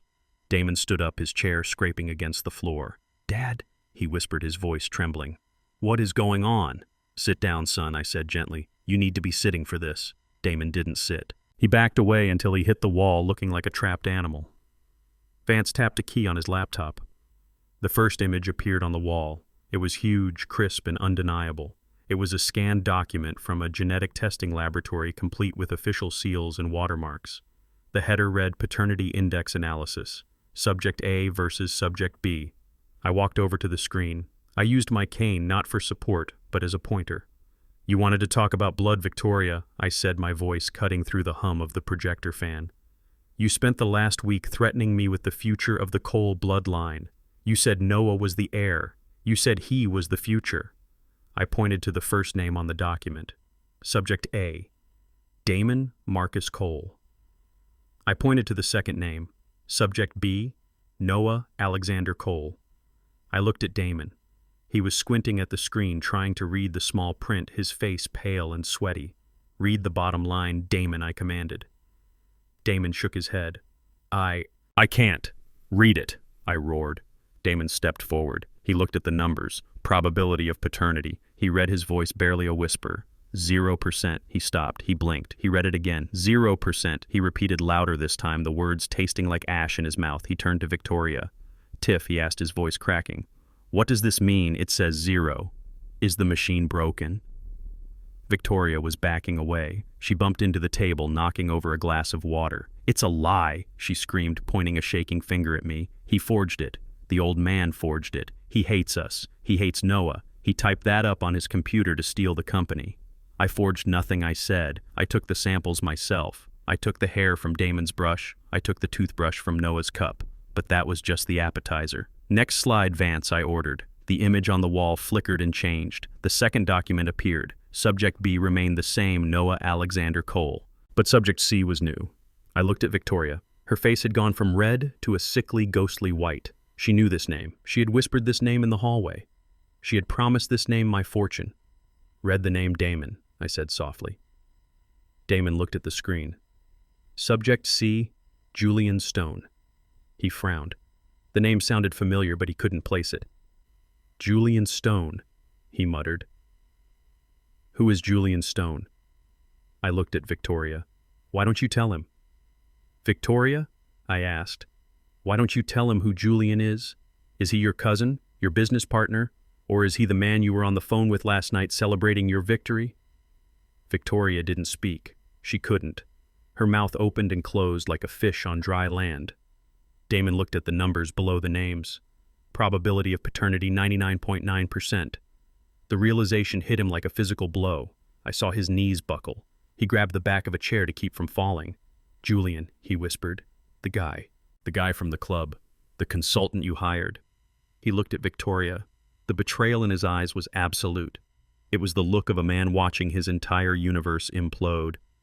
"He has been coming to my house," Damon said, his voice rising to a scream. "He has been playing with my son." "Not your son, Damon," I said, the words hurting me as much as they hurt him. "Look at the screen. Noah is not your son. He never was." Victoria let out a primal scream. "Stop it!" she yelled. "Turn it off. This is illegal. This is a violation of privacy." She lunged for the projector, but Marcus was faster. He stepped out of the shadows, blocking her path. He didn't touch her. He just stood there, a wall of muscle and loyalty, and she bounced off him like a bird hitting a window. She spun around to face me. The mask was gone now. The refined daughter-in-law, the caring mother, it all dissolved. All that was left was the predator from the trailer park, cornered and vicious. So what, she hissed, baring her teeth. So what if he isn't a Cole? You signed the birth certificate, Damon. You are the legal father. In the eyes of the law, he is yours. And that means I still have custody, and that means I still have leverage. She looked at me with pure hatred. You think a slideshow changes the law, Harrison? If you want to see that boy again, if you want to keep him in your life, you will sign those papers. You will pay me. Blood doesn't matter. The paper matters. I looked at her. I looked at the woman who had poisoned my body and tried to poison my soul. I stood up to my full height. I buttoned my jacket. I walked around the table until I was standing inches from her face. You are right, Victoria, I said, my voice low and dangerous. Paper matters. I reached into my pocket and pulled out the ripped fragments of the transfer document. I let them fall from my hand, fluttering to the floor between us. But you forgot one thing about the paper you were trying to steal. I signaled to Bill. Bill stepped forward and opened a thick leather-bound book. The original corporate charter of Cole Global Logistics. I didn't just run a DNA test, Victoria, I said. I ran a background check, and I checked the bylaws. Clause 4, Section A, I recited from memory. The Morality and Lineage Clause. It states that no controlling interest, no voting stock, and no assets of the family trust may be transferred to, held by, or managed by any individual who has committed fraud against the family. I paused, letting the words sink in. Or any individual who is not of direct blood lineage to the founder, Harrison Cole. Victoria's eyes went wide. She looked at the lawyer. Mr. Thorne. Thorne looked at the floor, knowing he had been outmaneuvered. You wanted me to leave my assets to the Cole bloodline, I asked, my voice rising, filling the room, shaking the crystals in the chandelier. You wanted to secure the legacy for the family. I pointed to Damon, who was sobbing silently against the wall. Fine, I agree. I turned back to her, my eyes locking onto hers with the force of a branding iron. But look around this room, Victoria. Look closely. I spread my arms. In this room only I and Damon are members of the Cole family. Only we carry the blood that built this house. Only we carry the name that is on the building downtown. I leaned in closer. But you, Victoria, and your son? I shook my head slowly. You are just tourists. I saw the light go out of her eyes. I saw the hope die. You are tourists with expired visas, I whispered, and deportation day is today. I turned to Vance. Give the order, I said. Vance nodded and spoke into his phone. Send them in. The front door opened again. This time it wasn't lawyers. It was uniforms. Federal agents in windbreakers. Police officers in blue. Victoria looked at the door. She looked at me. You called the police, she gasped. I didn't call the police for a family dispute, Victoria, I said, turning my back on her. I called them for fraud. I called them for elder abuse. And I called them for the attempted theft of $1 billion corporation. I walked over to Damon. I put my arm around his shoulders. He buried his face in my chest, weeping like a child. It's over, son, I said softly. The lie is over. I looked back at the screen where the 0% match still glowed in the darkness. It was a painful truth, a devastating truth. But it was the truth. And in the house of Harrison Cole, the truth was the only thing that mattered. The hum of the projector fan seemed to grow louder in the silence, filling the space where my son's heart used to be. Damon stood frozen against the wall, his eyes locked on the glowing white numbers that had just dismantled his entire universe. 0%. It was a mathematical impossibility for a father, but it was the cold, hard reality for the man standing before me. I watched him crumble not physically, but spiritually. The confident facade, the arrogance of the heir apparent, it all sloughed off him like dead skin, leaving behind a terrified boy who realized he had been lost in the woods for a decade. Damon turned his head slowly toward Victoria.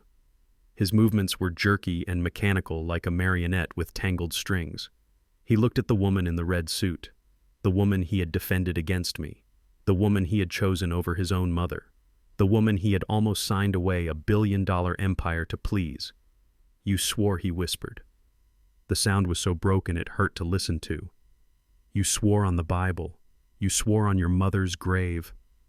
Victoria took a step back, her heels scraping against the hardwood floor.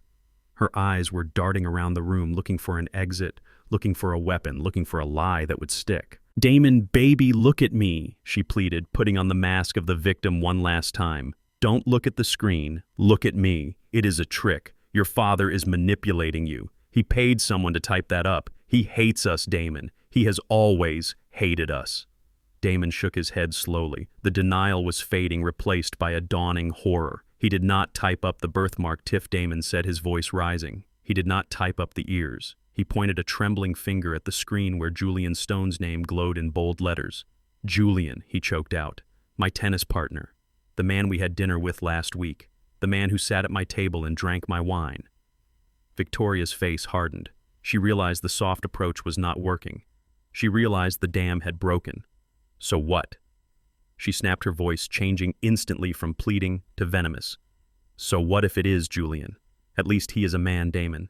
At least he knows how to take what he wants, unlike you."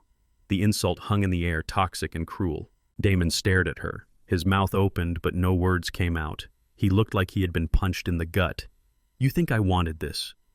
Victoria continued, stepping toward him, her aggression mounting. "You think I wanted to play nursemaid to a daddy's boy for 10 years? It was a job, Damon. You were a job. And you were the most boring, exhausting job I ever had." I gripped my cane, ready to step in, ready to protect him. But something told me to wait. This was a fire Damon had to walk through alone. "You lied to me," Damon whispered, tears streaming down his face. "About everything. About loving me. About Noah." "Noah," she laughed, a harsh barking sound. "That brat. Do you know how hard it was to make him call you daddy? He used to cry for Julian every night. I had to train him Damon. Like a dog." That was the breaking point. I saw the change in Damon's eyes. The grief evaporated, replaced by a white-hot rage that had been suppressing for 10 years. The rage of a man who realizes he has been played for a fool. Damon stepped forward. He moved faster than I had ever seen him move. Victoria saw it coming. She raised her hand to block him, but she was too late. The sound of the slap was distinct. It cracked through the large room, echoing off the high ceiling, silencing the hum of the projector. It was not a slap of domestic abuse. It was a slap of awakening. It was 10 years of manipulation, 10 years of gaslighting, 10 years of betrayal exploding in a single kinetic release. Victoria stumbled back, clutching her cheek. Her perfect red lipstick was smeared. Her eyes were wide with shock. She had pushed him and pushed him, assuming he was spineless. She forgot that even a worm will turn if you step on it hard enough. "You kept him from me," Damon screamed, his voice raw and guttural. "I loved that boy. I woke up in the middle of the night for him. I taught him to walk. I held him when he was sick, and he wasn't even mine." He grabbed the lapels of his own jacket, tearing at them as if he wanted to rip off his own skin. "You made me raise another man's child while you laughed at me," he howled. "You made me betray my father for a lie." Victoria straightened up. Her hand dropped from her cheek, revealing a red welt blooming on her pale skin. She looked at him with pure, unadulterated hatred. "You deserved it," she hissed.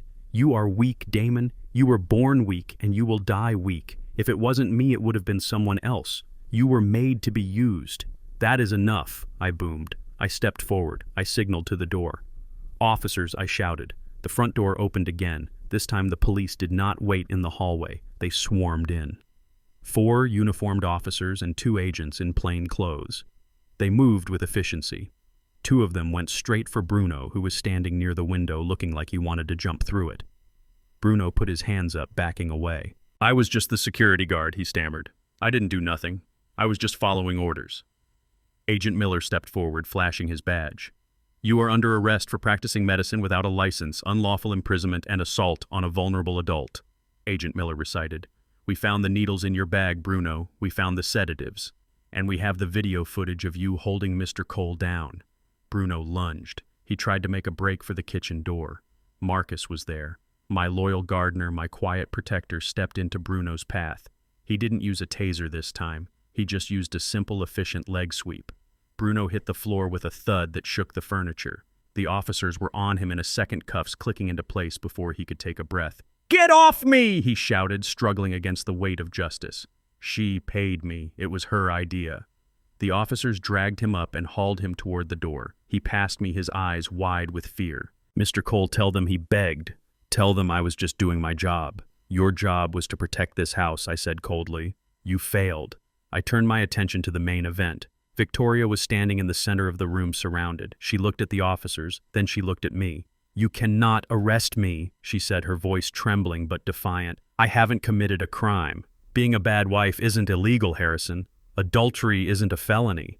Fraud is," Agent Miller said, stepping into her personal space. "Identity theft is a felony, and conspiracy to defraud a corporation is a federal offense." He pulled out a pair of handcuffs. "Vanessa Rourke," he said, using her real name for the first time in the open air. "You are under arrest." Victoria flinched at the name. It was like he had thrown holy water on a vampire. "My name is Victoria Cole," she shrieked, backing away. "Your name is Vanessa Rourke," Agent Miller corrected, grabbing her wrist. "And you are wanted in Oklahoma, New York, and now Chicago. We have the files on the Sterling case, we have the witness statements, and we have the DNA evidence linking you to the fraud here." He spun her around. She fought him. She kicked. She scratched. She screamed like a banshee. "No," she yelled. "Get your hands off me. This is my house. I am the mistress of this house." The cuffs clicked shut. She looked at Damon. He was standing by the table, tears streaming down his face, his chest heaving. "Damon, help me," she begged, switching tactics in a heartbeat. "Damon, tell them. Tell them we are married. Tell them I am the mother of your son. Don't let them take me." Damon looked at her. He looked at the woman he had worshipped for 5 years. He looked at the red mark on her face where he had struck her. He took a deep breath. He wiped his eyes with the back of his hand. "I don't have a son," he whispered. "And I don't have a wife, you bastard," Victoria screamed as the officers began to drag her toward the door. "You spineless coward, I made you. You were nothing before me, and you will be nothing after me." I watched as they dragged her across the Persian rug she had threatened to throw away. I watched her heels scrape against the floor, leaving black marks on the wood. She passed me. Her eyes locked onto mine. They were wild, feral, filled with a madness that had been hiding behind a mask of civility for too long. "You will pay for this, Harrison," she spat. "You will die alone." I smiled. It was a small, sad smile. "I am not alone, Victoria," I said. The officers pushed her through the doorway. Her screams faded as they dragged her down the driveway toward the waiting squad car. The room fell silent. The projector was still humming. The image of the 0% match was still glowing on the wall. Bruno was gone. Victoria was gone. The lawyers were packing up their briefcases, trying to make themselves invisible. I turned to Damon. He was standing in the middle of the ruins of his life. He looked small. He looked broken. He looked up at me. His eyes were full of shame so deep it broke my heart. "Dad," he whispered. I didn't know." "I know, son," I said. He collapsed. His legs just gave out. I moved faster than I had in years. I caught him before he hit the floor. I wasn't an invalid. I wasn't frail. I was a father. I pulled him into my arms. He was a grown man, heavy and sobbing, but I held him. I held him like I used to hold him when he scraped his knee. "I am sorry," he sobbed into my shoulder. "I am so sorry. I let her in. I let her take everything." "Shh," I whispered, stroking his hair. "She didn't take everything." I looked around the room. I looked at the walls that still stood. I looked at the portrait of Esther that was waiting to be hung back up. "She took the lie, Damon," I said. "She took the poison, but she left the truth." Damon pulled back, looking at me with red, swollen eyes. "But Noah," he choked out. "What about Noah? I love him, Dad. I still love him." "We will figure it out," I said firmly. "We will figure it all out. But right now, you need to stand up." I gripped his shoulders. "Stand up, Damon. You are a Cole. And Coles do not stay on the floor." He nodded, sniffing. He grabbed my arm and pulled himself up. He stood there swaying slightly, but he was standing. I looked at Vance. "Clear the room," I ordered. "Get the cameras out. Get the lawyers out." Vance nodded, signaling the others. I put my arm around my son's shoulders. "Come on," I said. "Let's go to the kitchen. I think we both need a drink." And not the poison she was serving. We walked out of the living room, leaving the projector running, leaving the 0% on the wall. It didn't matter anymore. The numbers were just ink. The real blood was walking beside me, battered and bruised, but finally clean. It has been 30 days since the storm broke. 30 days since the police lights faded from my driveway and the silence returned to the house on the hill. But this silence is different. It is not the heavy, suffocating silence of secrets kept in the dark. It is the clean, crisp silence of a construction site after the demolition is finished, and the ground has been leveled ready for something new to be built. I sat in my office at the top of Cole Tower, looking out over the Chicago skyline. The city looked the same as it always did, steel and glass reaching for the sky. But I saw it differently now. I saw the stress points. I saw the invisible beams that held everything together.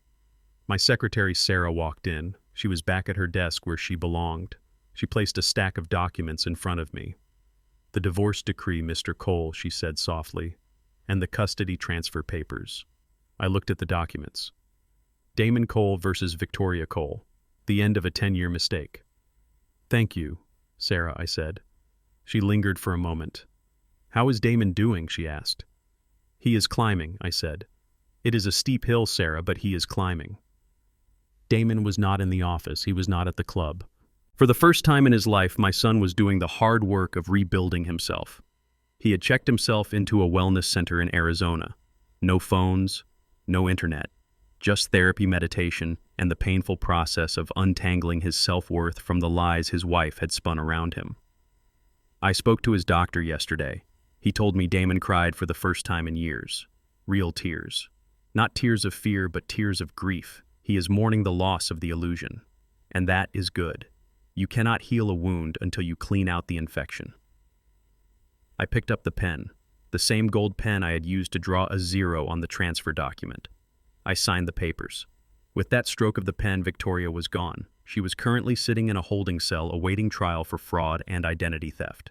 The lawyers told me she was trying to cut a deal, trying to trade secrets about Julian for a lighter sentence. I did not care. She was part of the rubble now. I opened the second file. This was the one that made my hand tremble slightly. The file on Noah. The nursery in the East Wing was empty. The toys were packed away. The little bed was stripped. Sending him away was the hardest thing I have ever had to do. I remembered the day the social worker came to take him. I remembered the confusion in his big brown eyes. He asked me where Mommy was. He asked me why Grandpa wasn't playing chess. I had knelt down and hugged him. I hugged him knowing he wasn't my blood, knowing he was the son of the man who helped try to destroy me. But he was innocent. He was a victim of a war he didn't understand. We tracked down Julian Stone. He tried to run, but Vance's investigators were faster. We gave him a choice. He could go to prison for conspiracy, or he could step up and be a father to the son he had ignored for 5 years. He chose the boy. I looked at the trust document in front of me. My lawyers told me to cut them off completely. They said Julian didn't deserve a dime. They said Noah wasn't a Cole, so he wasn't my responsibility. They were right about the law, but they were wrong about the heart. I picked up the pen again. I drafted a new trust, not an inheritance. Noah would never sit in the chairman's seat. He would never own shares in Cole Global Logistics. The empire was for the bloodline. But I set up an education fund, tuition, books, boarding school, college. I signed the order. "I am not your grandfather, Noah," I whispered to the empty office, "but I will not let you be punished for the sins of your mother. You will have a chance. You will have an education. And maybe one day, when you are a man, you will understand why I had to send you away." I closed the file. I stood up and walked to the window. I was alone at the top. But for the first time in a long time, I didn't feel lonely. I felt ready. I grabbed my coat and my cane. "I have a meeting," I said to Sarah as I walked out. "With the board?" she asked, checking her calendar. "No," I said. "With the real boss." I drove the Cadillac myself. The engine purred as I navigated the winding roads leading out of the city toward the quiet hills of the cemetery. The autumn leaves were turning gold and crimson, falling gently onto the manicured grass. I walked up the path to the family plot. It was peaceful here. I stood in front of the marble headstone. Esther Cole, beloved wife and mother. The earth had settled. The grass was growing back. I took off my hat and held it against my chest. "Hello, Esther," I said softly. The wind rustled the leaves in the oak tree above me. It sounded like her whisper. "It is done," I said. "The house is clean. The locks are changed." I looked at the space next to her grave, the space reserved for me. "I almost joined you, Esther," I said. "I was so close. I was tired. I was weak. She almost broke me. I touched the cold stone. But I remembered what you told me. You told me that a man is not defined by what he builds, but by what he protects." I protected it, Esther. I protected the name. I protected the work. I paused, swallowing the lump in my throat. But we lost the boy. Damon is broken, but he is alive, and for the first time in his life he is facing the world without a shield. I think he is going to be okay. I think he is finally going to become the man we wanted him to be. It just took a fire to burn away the chaff. I put my hat back on. I adjusted my sunglasses, shielding my eyes from the afternoon sun. "I miss you," I whispered. "Every day. But I am not ready to come here yet. There is still work to do. I have to hold the fort until Damon is ready to take the keys." I turned away from the grave. I walked back to the car, my steps firm and steady on the gravel path. I was 73 years old. I had scars on my heart and gray in my beard. But as I opened the car door and looked back at the city in the distance, I knew one thing for sure. The foundation had held. The storm had passed. And the coal empire was still standing. Legacies aren't built on bloodlines alone. They are built on truth. I spent 40 years securing assets, but I almost lost everything because I failed to secure my son's character. A predator doesn't need to break down your door if you invite them in for dinner. In the end, I didn't just save a company. I saved my son from living a lie. DNA makes you a relative, but loyalty makes you family. And betrayal. Betrayal simply makes you a stranger with a lot of memories. Trust but verify. Always verify. If you believe that truth is the only foundation worth building on, please hit the like button and subscribe to the channel. I have many more stories of resilience and justice to share with you. And let me know in the comments, do you think I did the right thing by setting up a scholarship for Noah even though he wasn't my blood, or should I have cut all ties completely? I read every single comment. See you in the next video.